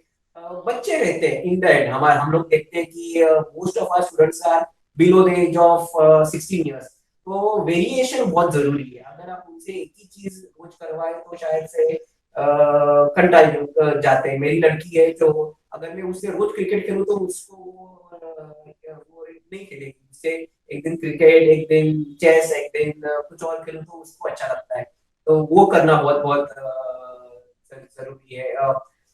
मैंने एक एकेडमी में देखा था, और आपसे भी मैंने देखा था, आप उनको मूवीज दिखाते हो, आप उनको क्या कहते हैं वो, छप्पी गेम हुआ, कभी ऐसे नहीं है कि रोज जाके वही करना है, ओके, वार्म अप में वही करना है, वैसी जरूरत नहीं है। कभी कभी हम लोग खो खो खेल सकते हैं, कभी कभी कुछ और अलग गेम, छप्पी खेल सकते हैं, कुछ कुछ माइंड का गेम खेल सकते हैं, एक दिन बैठ के मूवी देख सकते हैं, उससे अपना टीम का मोटिवेशन बेटर रहेगा। हाँ, बट अगर ऐसा कोई लड़का मिलता है जो महीनों महीनों अगर सैड रहता है, मोटिवेटेड नहीं रहता है, तो शायद आपको इसके बारे में आपके फिजियोथेरेपिस्ट से थोड़ी वार्तालाप करनी चाहिए कि क्या आपको लग रहा है ये बर्नआउट सिंड्रोम में जा रहा है। बहुत बहुत सही आंसर दिया सर, यानी और आपने मेरे आंसर को थोड़ा सा और ब्रीफली अलग लेवल पे भी लेके गए कि एक ही दिन नहीं, बार बार अगर उससे कंप्लेंट आ रही है तो ये उसके ऊपर आपने सॉल्यूशन भी बताया। और मेरा खुद का मानना है, बच्चा क्लब में आते वक्त फर्स्ट स्टेप रखते वक्त वो हंसते हंसते रखना चाहिए, और जाते वक्त भी वो जब भी क्लब से बाहर जाए तो उसके फेस पे स्माइल होना चाहिए। तो मैं खुद रिक्रिएशन गेम्स डेली बेसिस पे कभी कभी करता हूँ, या फिर वीक में एक बार तो मैं रिक्रिएशन खेल रखने की कोशिश करता हूँ कि बच्चा एटलीस्ट वो सैटरडे का वेट करता है, सैटरडे मुझे खेलने मिलेगा। तो हम लोग अलग अलग खेल, आपने भी बहुत सारे खेल का नाम लिया, हम लोग फुट क्रिकेट खेलते हैं, या फिर बहुत सारे ऐसे स्टैंडिंग खेल है, माइंड बॉडी गेम है, और उसमें नॉट ओनली द बच्चे, मैं खुद एज अ कोच मैं खुद को बहुत फ्रेश फील करता हूँ, मैं खुद को बहुत रिक्रिएशन करता हूँ, क्योंकि मेरी भी आज मानसिकता मुझे संभालनी है। आज मैं भी एज ए कोच, मुझे अगर रिजल्ट लाना है तो if I am not fit तो मैं बच्चे से कैसे रिजल्ट लेके आऊंगा। तो मैं उसी वक्त बच्चों के साथ मैं खुद को भी एंटरटेन कर लेता हूँ, मैं खुद भी खेलता हूँ। तो ये बहुत इंपॉर्टेंट है, ये अभी एक रीजन है कि if you are not enjoying, if you are not fresh, तो शायद वही चीज मैं बार बार दोहरा रहा हूँ कि हम लोग इंजुरी से दूर रहने के लिए ये सब सिम्टम्स बहुत इंपॉर्टेंट है। तो इसके बारे में भी सोचना जरूरी है। इसी प्रश्न को लेके मैं अगला प्रश्न पूछना चाहूंगा कि बहुत सारे एक्सरसाइज करके, बहुत सारा ज्यादा एक्सरसाइज करके, जिसको मैं साइंटिफिक लैंग्वेज में हम लोग ओवरलोड बोलते हैं, तो ओवरलोड करने के वजह से इंजुरी आने के चांसेस है, ये सभी को पता है, या इंजुरी आ सकते हैं इन फ्यूचर ऑल्सो। तो ये ओवरलोड आ रहा है उस खिलाड़ी के ऊपर, या तो वो कैसे पता चलता है, या कैसे हम लोग उसको भाप सकते हैं, क्या उसका आप कुछ क्लू दे सकते हैं सर? क्योंकि कोचेस ट्रेनिंग लेते हैं, लेकिन कभी कभी पता नहीं चलता कि ये ओवरलोड पे जा रहा है कि नहीं जा रहा है। सर एक फिलोसॉफिकल आंसर मैं दूंगा, मैं बहुत फिलोसॉफी पढ़ता हूँ फिलोसॉफी के आंसर प्लीज प्लीज सर, और उनकी साइंटिफिक आंसर देखिए उसके बाद में। तो फिलोसॉफिकल आंसर ऐसे है कि आपने बहुत अच्छा कहा कि overload is one of the main causes of injuries. हम लोग ऐसे कहते हैं कि अगर आपका बॉडी का फ्यूल खत्म हो गया, अगर बॉडी का स्टैमिना खत्म हो गया, तो बॉडी को रुकना है। ओके, माइंड को नहीं रुकना है, माइंड में मोटिवेशन है, माइंड को नहीं रुकना है, बॉडी को रुकना है। यार नहीं हो रहा है मुझसे अभी, तो बॉडी क्या करती है, खुद को इंजोर कर लेती है। ओके, तो ये एक फिलोसॉफिकल वे ऑफ लुकिंग है कि अगर मुझ में स्टैमिना नहीं है और फिर भी मैं खुद को पुश कर रहा हूँ, मन में इच्छा है, मन में जितना है, बट अगर मैं स्टैमिना नहीं है फिर भी काम करते जा रहा हूँ, ओवरलोड होते जा रहा हूँ, फिटनेस नहीं है, तो मेरी बॉडी रुकने के लिए मुझको एक इंजरी दे देगी कि इसको मुझे रोकना है और इसको मैं इंजोर कर देता हूँ। ओके, तो ये ऐसा भी एक तरीका है कि कभी कभी इंजरी होती है क्योंकि हम लोग प्रीपेड दे देते हैं। तो आई थिंक लोड पे ध्यान देना बहुत जरूरी है और फिजिकली फिट रहना बहुत जरूरी है, क्योंकि अगर आप ये नहीं करोगे, आपका फ्यूल खत्म हो गया एक बार, तो बॉडी बहुत स्मार्ट है, वो कुछ तो करेगी खुद को और खुद को बाजू में कर लेगी, उसके किसी डॉक्टर की या किसी को फेक करने की जरूरत नहीं। तो वो एक चीज जरूरी है। साइंटिफिक आंसर उसका है लोड को कैसे मैनेज करने का। तो जब भी हम रेशियोज रहता है कि हम कैसा लोड दे रहे हैं, वो स्किल के हिसाब से हो सकता है या एक्सरसाइज के हिसाब से हो सकता है, वो दोनों टाइप का लोड होगा। सो जब भी हम एक्सरसाइज दे रहे हैं तभी acute and chronic ratio, acute यानी कि अभी ये हफ्ते में कितना लोड था, और क्रॉनिक यानी पूरे महीने में, यानी 4 हफ्ते का मिला के कितना लोड था। सो जब भी हम अक्यूट टू क्रॉनिक रेशियो देखते हैं तो अक्यूट रेशियो और ज्यादा नहीं होना चाहिए। सो क्रॉनिक रेशियो ओवरऑल ज्यादा रहा तो चलेगा, बट वो हफ्ते में एक ही टाइम पे ज्यादा नहीं होना चाहिए। अगर कोचेस कुछ अलग रहा है कि कंपटीशन आ रहा है और हमें थोड़ा थोड़ा इंटेंसिटी बढ़ाना है, या अभी जस्ट उसका ऑफ सीजन था और अभी वापस सीजन में आ रहे हैं, तो कितना बढ़ाना है और इंटेंसिटी कैसे बढ़ाना है, तो इसका भी आंसर था अराउंड 10%। सो हर हफ्ते में अराउंड 10% तक हम बढ़ाते गए और तीसरे हफ्ते में वापस थोड़ा सा 10% नीचे लाना है। तो जितना भी आप एक्सरसाइज या इंटेंसिटी एक्सरसाइज ले रहे हो, जैसे हम वेट्स का एग्जांपल लेते हैं, अगर वेट से एक्सरसाइज कर रहे हैं, फिर बॉडी वेट में, फिर नंबर ऑफ रिपीटेशंस की कितना टाइम कर रहे हैं, तो आप हर एक हफ्ते में 2-2, 3-3, 5-5 रिपीटेशन बढ़ाते हो, वैसे 10% वाइज बढ़ाना है और तीसरे हफ्ते में वापस थोड़ा सा कम करना। सो वो तीसरे हफ्ते में जो कम करना है ना, वो इम्पोर्टेंट बात है, एंड वो आपको हेल्प करता है आपका क्रॉनिक पूरा रेशियो मेंटेन करने के लिए। सो आपका अक्यूट रेशियो बढ़ता रहेगा, यानी हर एक एवरी वीक का रेशियो धीरे धीरे बढ़ेगा, बट वापस आप थर्ड हफ्ते में थोड़ा सा उसको नीचे लाना जरूरी है ताकि वो ओवरलोड ना हो। सो आपको फर्स्ट ओवरऑल अगर 3 महीने का या फिर 6 हफ्ते का अगर आप देखो, तो आपका ओवरऑल ग्रोथ रहेगा डे 1 से और वीक 1 से, बट आपका इंजरी का लेवल कम होगा उसमें, यानी इंजरी होने का चांसेस कम होगा, ओवरलोड ज्यादा नहीं होगा। सर एक पॉइंट ऐड करूंगा, आपके इसी में ना एक British journal of sports medicine का एक छोटा सा वीडियो है 4 मिनट का, हम लोग आपके कोचेस के लिए उसमें इसका एक लिंक पक्का डाल देंगे। उसका नाम है लोड कैपेसिटी, और आपके प्रश्नों को परफेक्ट आंसर करता है। 2 बार ग्राफ से, एक लोड और कैपेसिटी का। अगर लोड को थोड़ा सा बढ़ाते तो बॉडी स्ट्रांग होती है, लोड को थोड़ा बढ़ाते बॉडी स्ट्रांग होती है। तो आप धीरे धीरे लोड बढ़ाओगे, लोड मतलब कितने घंटे एक्सरसाइज करते हो, कितने घंटे स्किल ट्रेनिंग करते हो, धीरे धीरे बढ़ाएंगे तो बॉडी कोप करेगी, और अगर लोड को आप फटाक से बढ़ा दोगे तो बॉडी कोलैप्स होने वाली है। तो ये उन्होंने एक अच्छे से एक वीडियो में दिया, इसका हम लोग शेयर करते हैं सर, अब आपके डिस्क्रिप्शन में हम लोग इसका हम लोग ये डाल सकते हैं। पर इन इन समरी, लोड को धीरे धीरे बढ़ाते जाइए और आपके प्रोग्रेशन में बीच बीच में थोड़ा रेस्ट पॉज डाल दीजिए। अगर ये कर सकते हैं तो आपके ओवरलोड इंजरीज नहीं होगी। सर बहुत ही अच्छे से एक्सप्लेन किया आपने, और मुझे लगता है कि मुझे इसके ऊपर और कुछ बोलने की जरूरत नहीं, क्योंकि आपने एकदम कंसेप्ट क्लियर कर दिया कि ओवरलोड शायद बहुत जनों को शायद पता भी नहीं होगा, आई डोंट नो, बट अगर पता है तो उसको किस तरह से हम लोग करना चाहिए, जिस कैसे कैलकुलेशन करना चाहिए, लोड बढ़ाया उसको बीच में अप डाउन, वो कैलकुलेशन कोचेस के पास रहना जरूरी है। ऐसे नहीं आया एक दिन और एक साथ 5-5 6-6 सेट करवा लिए खिलाड़ियों से, और तो वो सडन लोड ज्यादा खिलाड़ियों को बहुत धोखादायक हो सकता है, बहुत रिस्की हो सकता है। तो उसके ऊपर थोड़ा सा अभ्यास की कोच के साथ खिलाड़ी और सब उसकी टीम की बहुत बड़ी जिम्मेदारी है। मेरे प्रश्न ऑलमोस्ट खत्म ही हुए ऐसे बोल सकता हूँ, क्योंकि प्रश्न कम और आपका नॉलेज आपका बहुत है।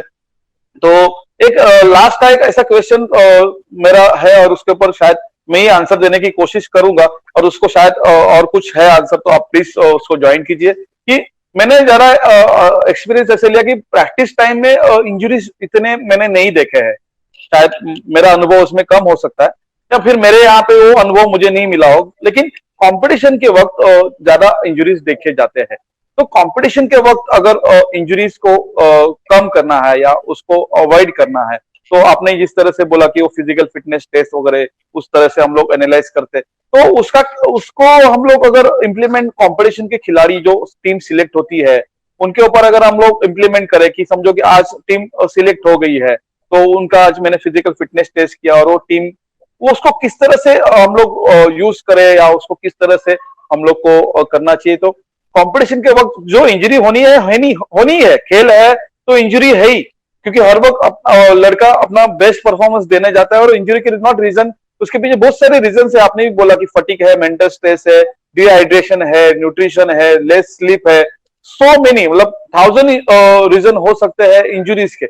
हर एक चीज को हम लोग पकड़ के चलेंगे, लेकिन फिर भी उसमें अगर हम लोग को कुछ प्रिकॉशन के तरफ से अगर कुछ ध्यान देना है, क्योंकि नेशनल खिलाड़ी है, जैसे कि मैंने 3-4 नेशनल खिलाड़ी तैयार हो गए, तो एक कोच को भी एक जुनून आ जाता है, इसको नेशनल में गोल्ड मिला देना ही है। तो प्रैक्टिस का लोड बढ़ता है, प्रैक्टिस में भी शायद कुछ माइनर इंजरीज होती है या माइनर कुछ पेनिंग होता है, तो उसको शायद नजरअंदाज कर देते हैं, और बाद में उसको वो कंपटीशन का वक्त बढ़ जाता है। तो ऐसे वक्त में किस तरह से मैनेजमेंट होना चाहिए, क्या करना चाहिए, ये मेरा, मुझे पता नहीं मैं क्वेश्चन ठीक से पूछ पाया या नहीं। समझ गया। अच्छा, आपने काफी सारे उत्तर तो दे ही दिए, जैसे हमने अभी तक स्लीप हुआ, हाइड्रेशन, न्यूट्रिशन, वार्म अप हुआ, कूल डाउन हुआ, ये सब है। सर एक अगेन फिलोसॉफिकल इसका आंसर ऐसा ऐसा भी है कि जो इलाइट प्लेयर्स है, हम लोग कहते हैं जैसे आपके 3-4 है, उनका प्रैक्टिस इतना अच्छा होना चाहिए कि जब वो टूर्नामेंट में जाए उनका गोल यही नहीं होना चाहिए कि मुझको मेरा बेस्ट देना है, उनको उनका गोल होना चाहिए मैं मेरा एवरेज परफॉर्मेंस दूं। ओके, और उनका एवरेज परफॉर्मेंस ही विनिंग परफॉर्मेंस होना चाहिए। तो आपका जो प्रैक्टिस है उसमें काफी काफी मतलब जब वो जाते हैं उनको वहां जाके ये उनको कॉन्फिडेंस रहना चाहिए कि मैं नॉर्मल भी करूं तो भी मैं जीतने वाला हूं। Okay, that is the success of prolonged career. क्योंकि अगर अगर मैं हर बार ये उम्मीद करूं कि मैं मेरा बेस्ट परफॉर्मेंस ही आने वाला है, तो शायद मैं एक टूर्नामेंट जीतूं या एक गेम जीतूं, पर मेरा कंसिस्टेंसी नहीं रहेगी। पर अगर मेरा पहले से गोल है कि मेरा बेस टाइम परफॉर्मेंस इतना अच्छा है कि जब भी मैं जाऊं मुझको मेरा नॉर्मल परफॉर्मेंस देना है, मैं एवरेज नहीं कहूंगा, मैं बोलता नॉर्मल परफॉर्मेंस देना है। और अगर नॉर्मल परफॉर्मेंस ही अच्छा है तो आई थिंक इंजरी क्यों होते हैं, क्योंकि वो अपने कैपेसिटी के ऊपर करने की थोड़ा कोशिश में लग जाते हैं और वहां पे वो इंजरीज हो जाते हैं। पर अगर वो ये सोच के चले कि मुझको वहां जाके एक नॉर्मल परफॉर्मेंस, जैसे मैं अपने प्रैक्टिस सेशन में कर रहा हूँ, मुझको बस इतना ही करना है, अगर मैं उतना करूँ और उसमें मैं भी जीतूँ, तो हमको एज अ टीम उसको ऐसे तैयार करना है कि उसका normal performance is national award performance. So one more point, I think every 3 months, जैसे आपने बोला fitness testing, so every 3 months अगर हम वो पर्टिकुलर फिटनेस टेस्ट, हर एक स्पोर्ट का फिटनेस टेस्ट अलग अलग होता है बेस्ड ऑन स्पोर्ट्स का डिमांड। तो मलखम्ब की स्पेसिफिक जो फिटनेस कंपोनेंट्स है, अगर हम वो टेस्ट करते रहे एवरी 3 मंथ्स, तो हमें बेसलाइन का आइडिया रहता है कि अगर समझो जैसे आपने बोला पीरियडाइजेशन में प्री कंपटीशन है, इन कंपटीशन है, या फिर जस्ट ऑफ सीजन के बाद वो वापस आ रहा है कंपटीशन में। तो ये टाइम पे अगर हम टेस्ट करें तो हमें समझ सकते हैं कि कुछ ड्रॉप हो रहा है क्या, अगर उसका कोर स्ट्रेंथ कम हुआ क्या, अगर उसका अपर बॉडी स्ट्रेंथ बीच में कम हुआ क्या, उसका बीच में ट्रेनिंग लोअर बॉडी का इतना हुआ नहीं था तो लोअर बॉडी का स्ट्रेंथ थोड़ा कम है क्या। So based on these test also we get a subjective, मतलब हमें नंबर मिलता है एक प्रॉपर, कि हम सब्जेक्टिव सिर्फ देख के नहीं बोल रहे कि उसका ये होने का चांस है, हमें एक नंबर मिल रहा है कि अच्छा इसका ये स्ट्रेंथ थोड़ा कम लग रहा है तो इस पर हमें थोड़ा काम करने का जरूरत है, because this can lead to injury maybe. And of course ये दूसरा बात है कि कंपटीशन का स्टेटस या फिर वो स्ट्रेस में रहता है कि बेस्ट दे रहा है, सो नॉर्मल कैपेसिटी से ज्यादा जब देने जाता है तभी वापस इंजरी होने का चांस होता है। सो अगर वो एवरेज परफॉर्मेंस से उसका बेस्ट रखने का ट्राई करे तो उसको इतना स्ट्रेस में भी, ऑफ कोर्स साइकोलॉजिकली हम इतना नहीं मैनिपुलेट कर सकते, but we try to work on this as much as possible. So fitness testing is something which is on the coach's hand, and I think this should help for all the national players and जो भी ongoing upcoming players है, उनमें अगर हम ये करते रहे तो कोचेस के पास भी डेटा रहेगा कि उनका बेसलाइन डेटा क्या था। अगर समझो अनफॉर्चुनेटली किसी को इंजरी हुआ तो उसको कब कहाँ तक वापस लाना है, अगर उसका बेसलाइन डेटा कोच के पास रहेगा कि ये जब उसके बेस्ट फॉर्म में था तब उसका ये वैल्यूज था, उसका अपर बॉडी स्ट्रेंथ इतना था, लोअर बॉडी इतना था, तो इंजरी के बाद उसको एटलीस्ट ये लेवल तक आना है, तो he has his own value, उसका खुद का कंपैरिजन है उसके करने के लिए कि प्री इंजरी उसका लेवल्स कितना है। तो आई थिंक बेसलाइन डेटा होना काफी जरूरी है एंड ये हेल्प कर सकेगा I think in this situation. क्यों नहीं हेल्प कर सकेगा, पक्का कर सकेगा। और ये इसका अभ्यास और इसका नॉलेज ज्यादा से ज्यादा लोगों ने लेना चाहिए। फिटनेस टेस्ट से आपने जो 3 महीने के बारे में बोला, और सर डॉक्टर युवराज, मैं सच्ची में आपको एक रिक्वेस्ट करना चाहूंगा, यू प्लीज स्टार्ट कोचिंग। आपके पास सच्ची में आपने जिस तरह से बात की है कि एक खिलाड़ी कंपटीशन में जाके हर वक्त बोलते हैं ना एक बेस्ट परफॉर्मेंस तोड़ दे, परफॉर्मेंस एकदम तोड़ा परफॉर्मेंस करो, ऐसा कुछ बोलते हैं, कुछ मालूम नहीं। लेकिन नॉर्मल परफॉर्मेंस भी देना चाहिए। मैं सभी खिलाड़ियों को यही बोलना चाहूंगा, समझो कि एक बैक बेंडिंग का एक उसके परफॉर्मेंस में एक एलिमेंट है, नटराजासन है या कुर्मासन है या फिर रोप मलखा में कुछ रिकेप नटराजासन है। तो जैसे वो क्लब में करते हैं नॉर्मल खींच के हेड को उसका पैर वैसे भी टच हो रहा है, तो कंपटीशन में इतना खींचेंगे कि बाप रे बाप बाप रे, तो इतनी पावर स्ट्रेंथ लगाने की जैसे एक खिलाड़ी डिसमाउंट करने जाता है, डिसमाउंट करके उसको मालूम है कि इतना मूवमेंट करके मुझे लैंडिंग करना है, तो लैंडिंग जनरली आता है, लेकिन कंपटीशन में वो इस तरह से लैंडिंग करता है कि वो पूरा जमीन में घुस ही जाए, इतना दबाता है, इतना पावर लगाता है, और जाते वक्त लिगामेंट एंकल बाहर लेके जाता है। तो ये आपने बहुत ही अच्छा बताया, और मेरे भी आपने भी आंखें खोले कि कभी कभी हम लोग को थोड़ा सा नॉर्मल परफॉर्मेंस देके कंपटीशन को हम लोग इंजरी से भी बचा सकते हैं। और यहाँ पे मेरा एक्चुअली सेशन खत्म हुआ है, और मैं हर वक्त हर गेस्ट को पूछता हूँ कि आज का हमारा जो कम्युनिकेशन हुआ है वो आपको कैसा लगा, आपका अनुभव और आप बहुत ही अच्छा, आपकी राय। बात करने में हमेशा हमारी खुशी रहती है, और आपका जो प्रयास है वी रियली अप्रिशिएटेड कि कभी कभी हमें भी ये इच्छा होती है पर हम लोग ये कर नहीं पाते कि ये प्रयास है। So congratulations to you, and आपको जो भी मदद चाहिए हम लोग हाजिर है, कभी भी आपको कुछ भी हमारी ओर से हेल्प की जरूरत है तो हमारी पूरी टीम हाजिर है। आखिर में सिर्फ मैं एज एक ही मैसेज कहना चाहूंगा मेरे लोगों से, फिजियोथेरेपिस्ट से, कि जो भी ये देखेंगे कि प्लीज जाके अगर आप एक मैसेज लेते हो हमारे इस मीटिंग से आज की, प्लीज जाके टाइम स्पेंड कीजिए कोचेस के साथ, प्लीज जाके मैदान में जाके बात कीजिए कोचेस के साथ, प्लेयर्स के साथ। जब तक हम लोग एक दूसरे से वार्तालाप नहीं करेंगे, जब तक एक दूसरे को समझेंगे नहीं, तब तक हम लोग अपने सॉल्यूशंस नहीं निकाल पाएंगे। जो बुक्स में पढ़ते हैं वो यूएस का रिसर्च रहता है, रशिया का रहता है, अपने प्रॉब्लम्स अलग है, अपना एनवायरनमेंट अलग है, अपना सिचुएशन अलग है। हमको अपने प्रॉब्लम्स के सॉल्यूशंस खुद ढूंढने हैं, जिसके लिए एक ये वो है कि क्या कहते हैं, एक और मैं कहता हूँ कि स्पोर्ट्स फिजियोथेरेपी के काफी सारे कोर्सेज चालू है, और स्पोर्ट्स फिजियोथेरेपी आजकल एक मोस्ट मतलब वहाँ पे एडमिशन मिलना मतलब ऐसे IIT में मिलने की तरह फिलहाल माना जाता है। और मैं उनसे यही कहूंगा कि वो जो नॉलेज आपको मिलने वाला है वो आपको बिल्डिंग में नहीं मिलने वाला है। स्पोर्ट्स फिजियोथेरेपी का नॉलेज, अगर आपको बिल्डिंग में कुछ नॉलेज नहीं है, आपको वो नॉलेज मैदान में मिलेगा। तो अगर आप स्पोर्ट्स फिजियोथेरेपी में हो, आपको मैदान में जाना है, आपको मैदान में जाके खड़े होना है, आपको कोचेस से बात करना है, आपको प्लेयर से बात करना है, आपको वहां पे उनके साथ बात करना है, या ट्रीटमेंट के लिए आप क्लिनिक बुला सकते हो। पर अगर आप खुद को स्पोर्ट्स फिजियोथेरेपी समझते हो तो आपको मैदान में जाना है, नहीं तो वो नहीं होगा। बहुत बहुत धन्यवाद सर। मैं डॉक्टर रोशन का भी इसमें आपका अभिप्राय सुनना चाहूंगा, लेकिन डॉक्टर युवराज सर, आपने अभी बोलते बोलते बता दिया कि ये सब रिसर्च है, ये सब बुक्स है फॉरेन के। मैं तो बहुत इजी एग्जांपल देता हूँ। अगर मैं फॉरेन का अगर ब्रांड भी, अगर कुछ टी शर्ट भी लेता हूँ ना, जनरली मैं अगर लार्ज पहनता हूँ ना, तो वो फॉरेन ब्रांड मुझे लार्ज का बहुत बड़ा हो जाता है, क्योंकि उन्होंने उनके बॉडी पोस्चर के हिसाब से, उनके यहाँ पे जिस तरह से उनकी ग्रोथ है, उस हिसाब से उन्होंने उसको साइज में बनाया है। इंडियन ब्रांड में वो प्रॉब्लम्स नहीं आते। मैं अगर एल पहनता हूँ, मीडियम पहनता हूँ, तो मुझे वही ब्रांड उसी साइज का होता है। तो यही मैं इसी विषय को लेके बताना चाहूंगा कि ये अपने यहाँ के इंडिया के लोगों के साथ किस तरह से व्यवहार होना चाहिए, किस तरह से कोचिंग होना चाहिए, अपनी बॉडी एनाटॉमी कैसे है, बॉडी पोस्चर कैसा है, अपना एटमॉस्फेयर। और मैं वापस बोलूंगा, आप कोचिंग चालू करो डॉक्टर युवराज सर।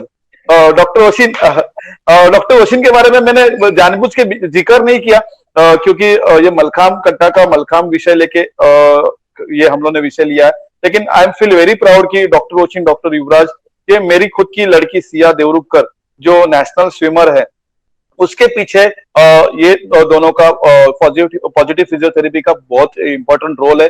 और सिया ने आज स्विमिंग करियर में बहुत अच्छा रिजल्ट लाया है, ये मेरे मलखाम फील्ड के सभी मेरे फ्रेंड्स परिवार को पता है। और इसका जो पीछे का बोलते हैं ना, बैक स्टेज के भी लोग होते हैं, वो भी तो डॉक्टर वशीन सिया से बहुत अटैच है और वो बहुत अभ्यास करती है। तो डॉक्टर वशीन, आपका आज का ये सेशन कैसे लगा? सेशन बहुत ही अच्छा था, एंड आई थिंक समरी में यही रहेगा कि जितना आज जैसे आपने बोला कि हमारा इंटरेक्शन होना बहुत जरूरी है कोचेस के साथ। और जैसे आपने बोला कि ये 1 साल हुआ है इंटरेक्शन को, सो ये 1 महीने में या फिर 2-3 सेशंस में नहीं होने वाला। सो फिजियोस के लिए और इवन कोचेस के लिए कि जितना हम बात करें, जितना हम लॉन्ग टर्म हमारा कोलैबोरेशन रहेगा, उतना ज्यादा बेनिफिट आई थिंक एथलीट को मिलेगा। सो जितना हम इंटरैक्ट करें, जितना हम डिस्कस करें, जो भी आपके प्रॉब्लम्स है आप डिस्कस करो, हमारे प्रॉब्लम्स है, हमारे डाउट्स है हम डिस्कस करेंगे, जितना ये इंटरैक्शन चालू रहेगा for a long term, in the long process, ये आई थिंक एथलीट को ज्यादा फायदेमंद होगा। और एक और बात, आई थिंक एथलीट्स ना काफी टाइम इंजरी छुपाते हैं, सो वो डर नहीं रहना चाहिए एथलीट्स में। फिजियोस को या फिर अपने कोचेस को बताओ, जो भी रहेगा वो बताओ, ओपनली बोलो, क्योंकि कई बार डर रहता है कि कोचेस बोलेंगे अच्छा इसको इंजरी तो इसको नहीं लेंगे आज फाइनल्स के लिए, तो वो एक डर नहीं रहना चाहिए एथलीट के मन में। तो थोड़ा ओपन अप होना चाहिए towards their physios, towards their doctors, towards their coaches कि हम आपको खेलने से रोकने नहीं आ रहे, हमारा फाइनली एम नहीं है कि आपको खिलाना है, but we need to help you recover faster. So अगर इंजरी रहेगा, अगर पहले ही पता चले, आपको पहले ही कुछ लग रहा है, तो पहले ही बता दो, ताकि हम आपको स्टार्टिंग से फटाफट रिकवर होने में मदद करें। बहुत बहुत धन्यवाद। तो यहाँ पे हमारा सत्र समाप्त हुआ है, मैं घोषित करता हूँ। और एज यूजुअल ये सेशन भी बहुत ही अच्छे से बढ़ा हुआ है और लोग सुनेंगे, मुझे इसमें बहुत अच्छा कॉन्फिडेंस है। और इस सेशन के बाद सभी को डॉक्टर युवराज वशीन, इनका मैं कांटेक्ट और पॉजिटिव फिटनेस का मैं यहाँ पे कांटेक्ट दूंगा। किसी को इसमें कुछ और कुछ प्रश्न है या कुछ भी प्रॉब्लम है, तो डॉक्टर वशीन और डॉक्टर युवराज, मैं आपके परमिशन से ये अनाउंस कर रहा हूँ, तो मैं आपका ये कांटेक्ट दूंगा और लोगों को इसका ज्यादा से ज्यादा बेनिफिट होगा। और आगे जाके भी ऐसे अलग अलग विषय लेके हम लोग सत्र करेंगे, थोड़ा सा डिटेल में कुछ बात करेंगे। और उसके लिए भी मैं आपको अभी से आमंत्रित करना चाहूंगा, और आपका सपोर्ट मेरे साथ है और आगे भी रहेगा। और यहाँ पे हमारा सत्र मलखाम कट्टा का समाप्त हुआ है। बहुत बहुत धन्यवाद। जय हिंद।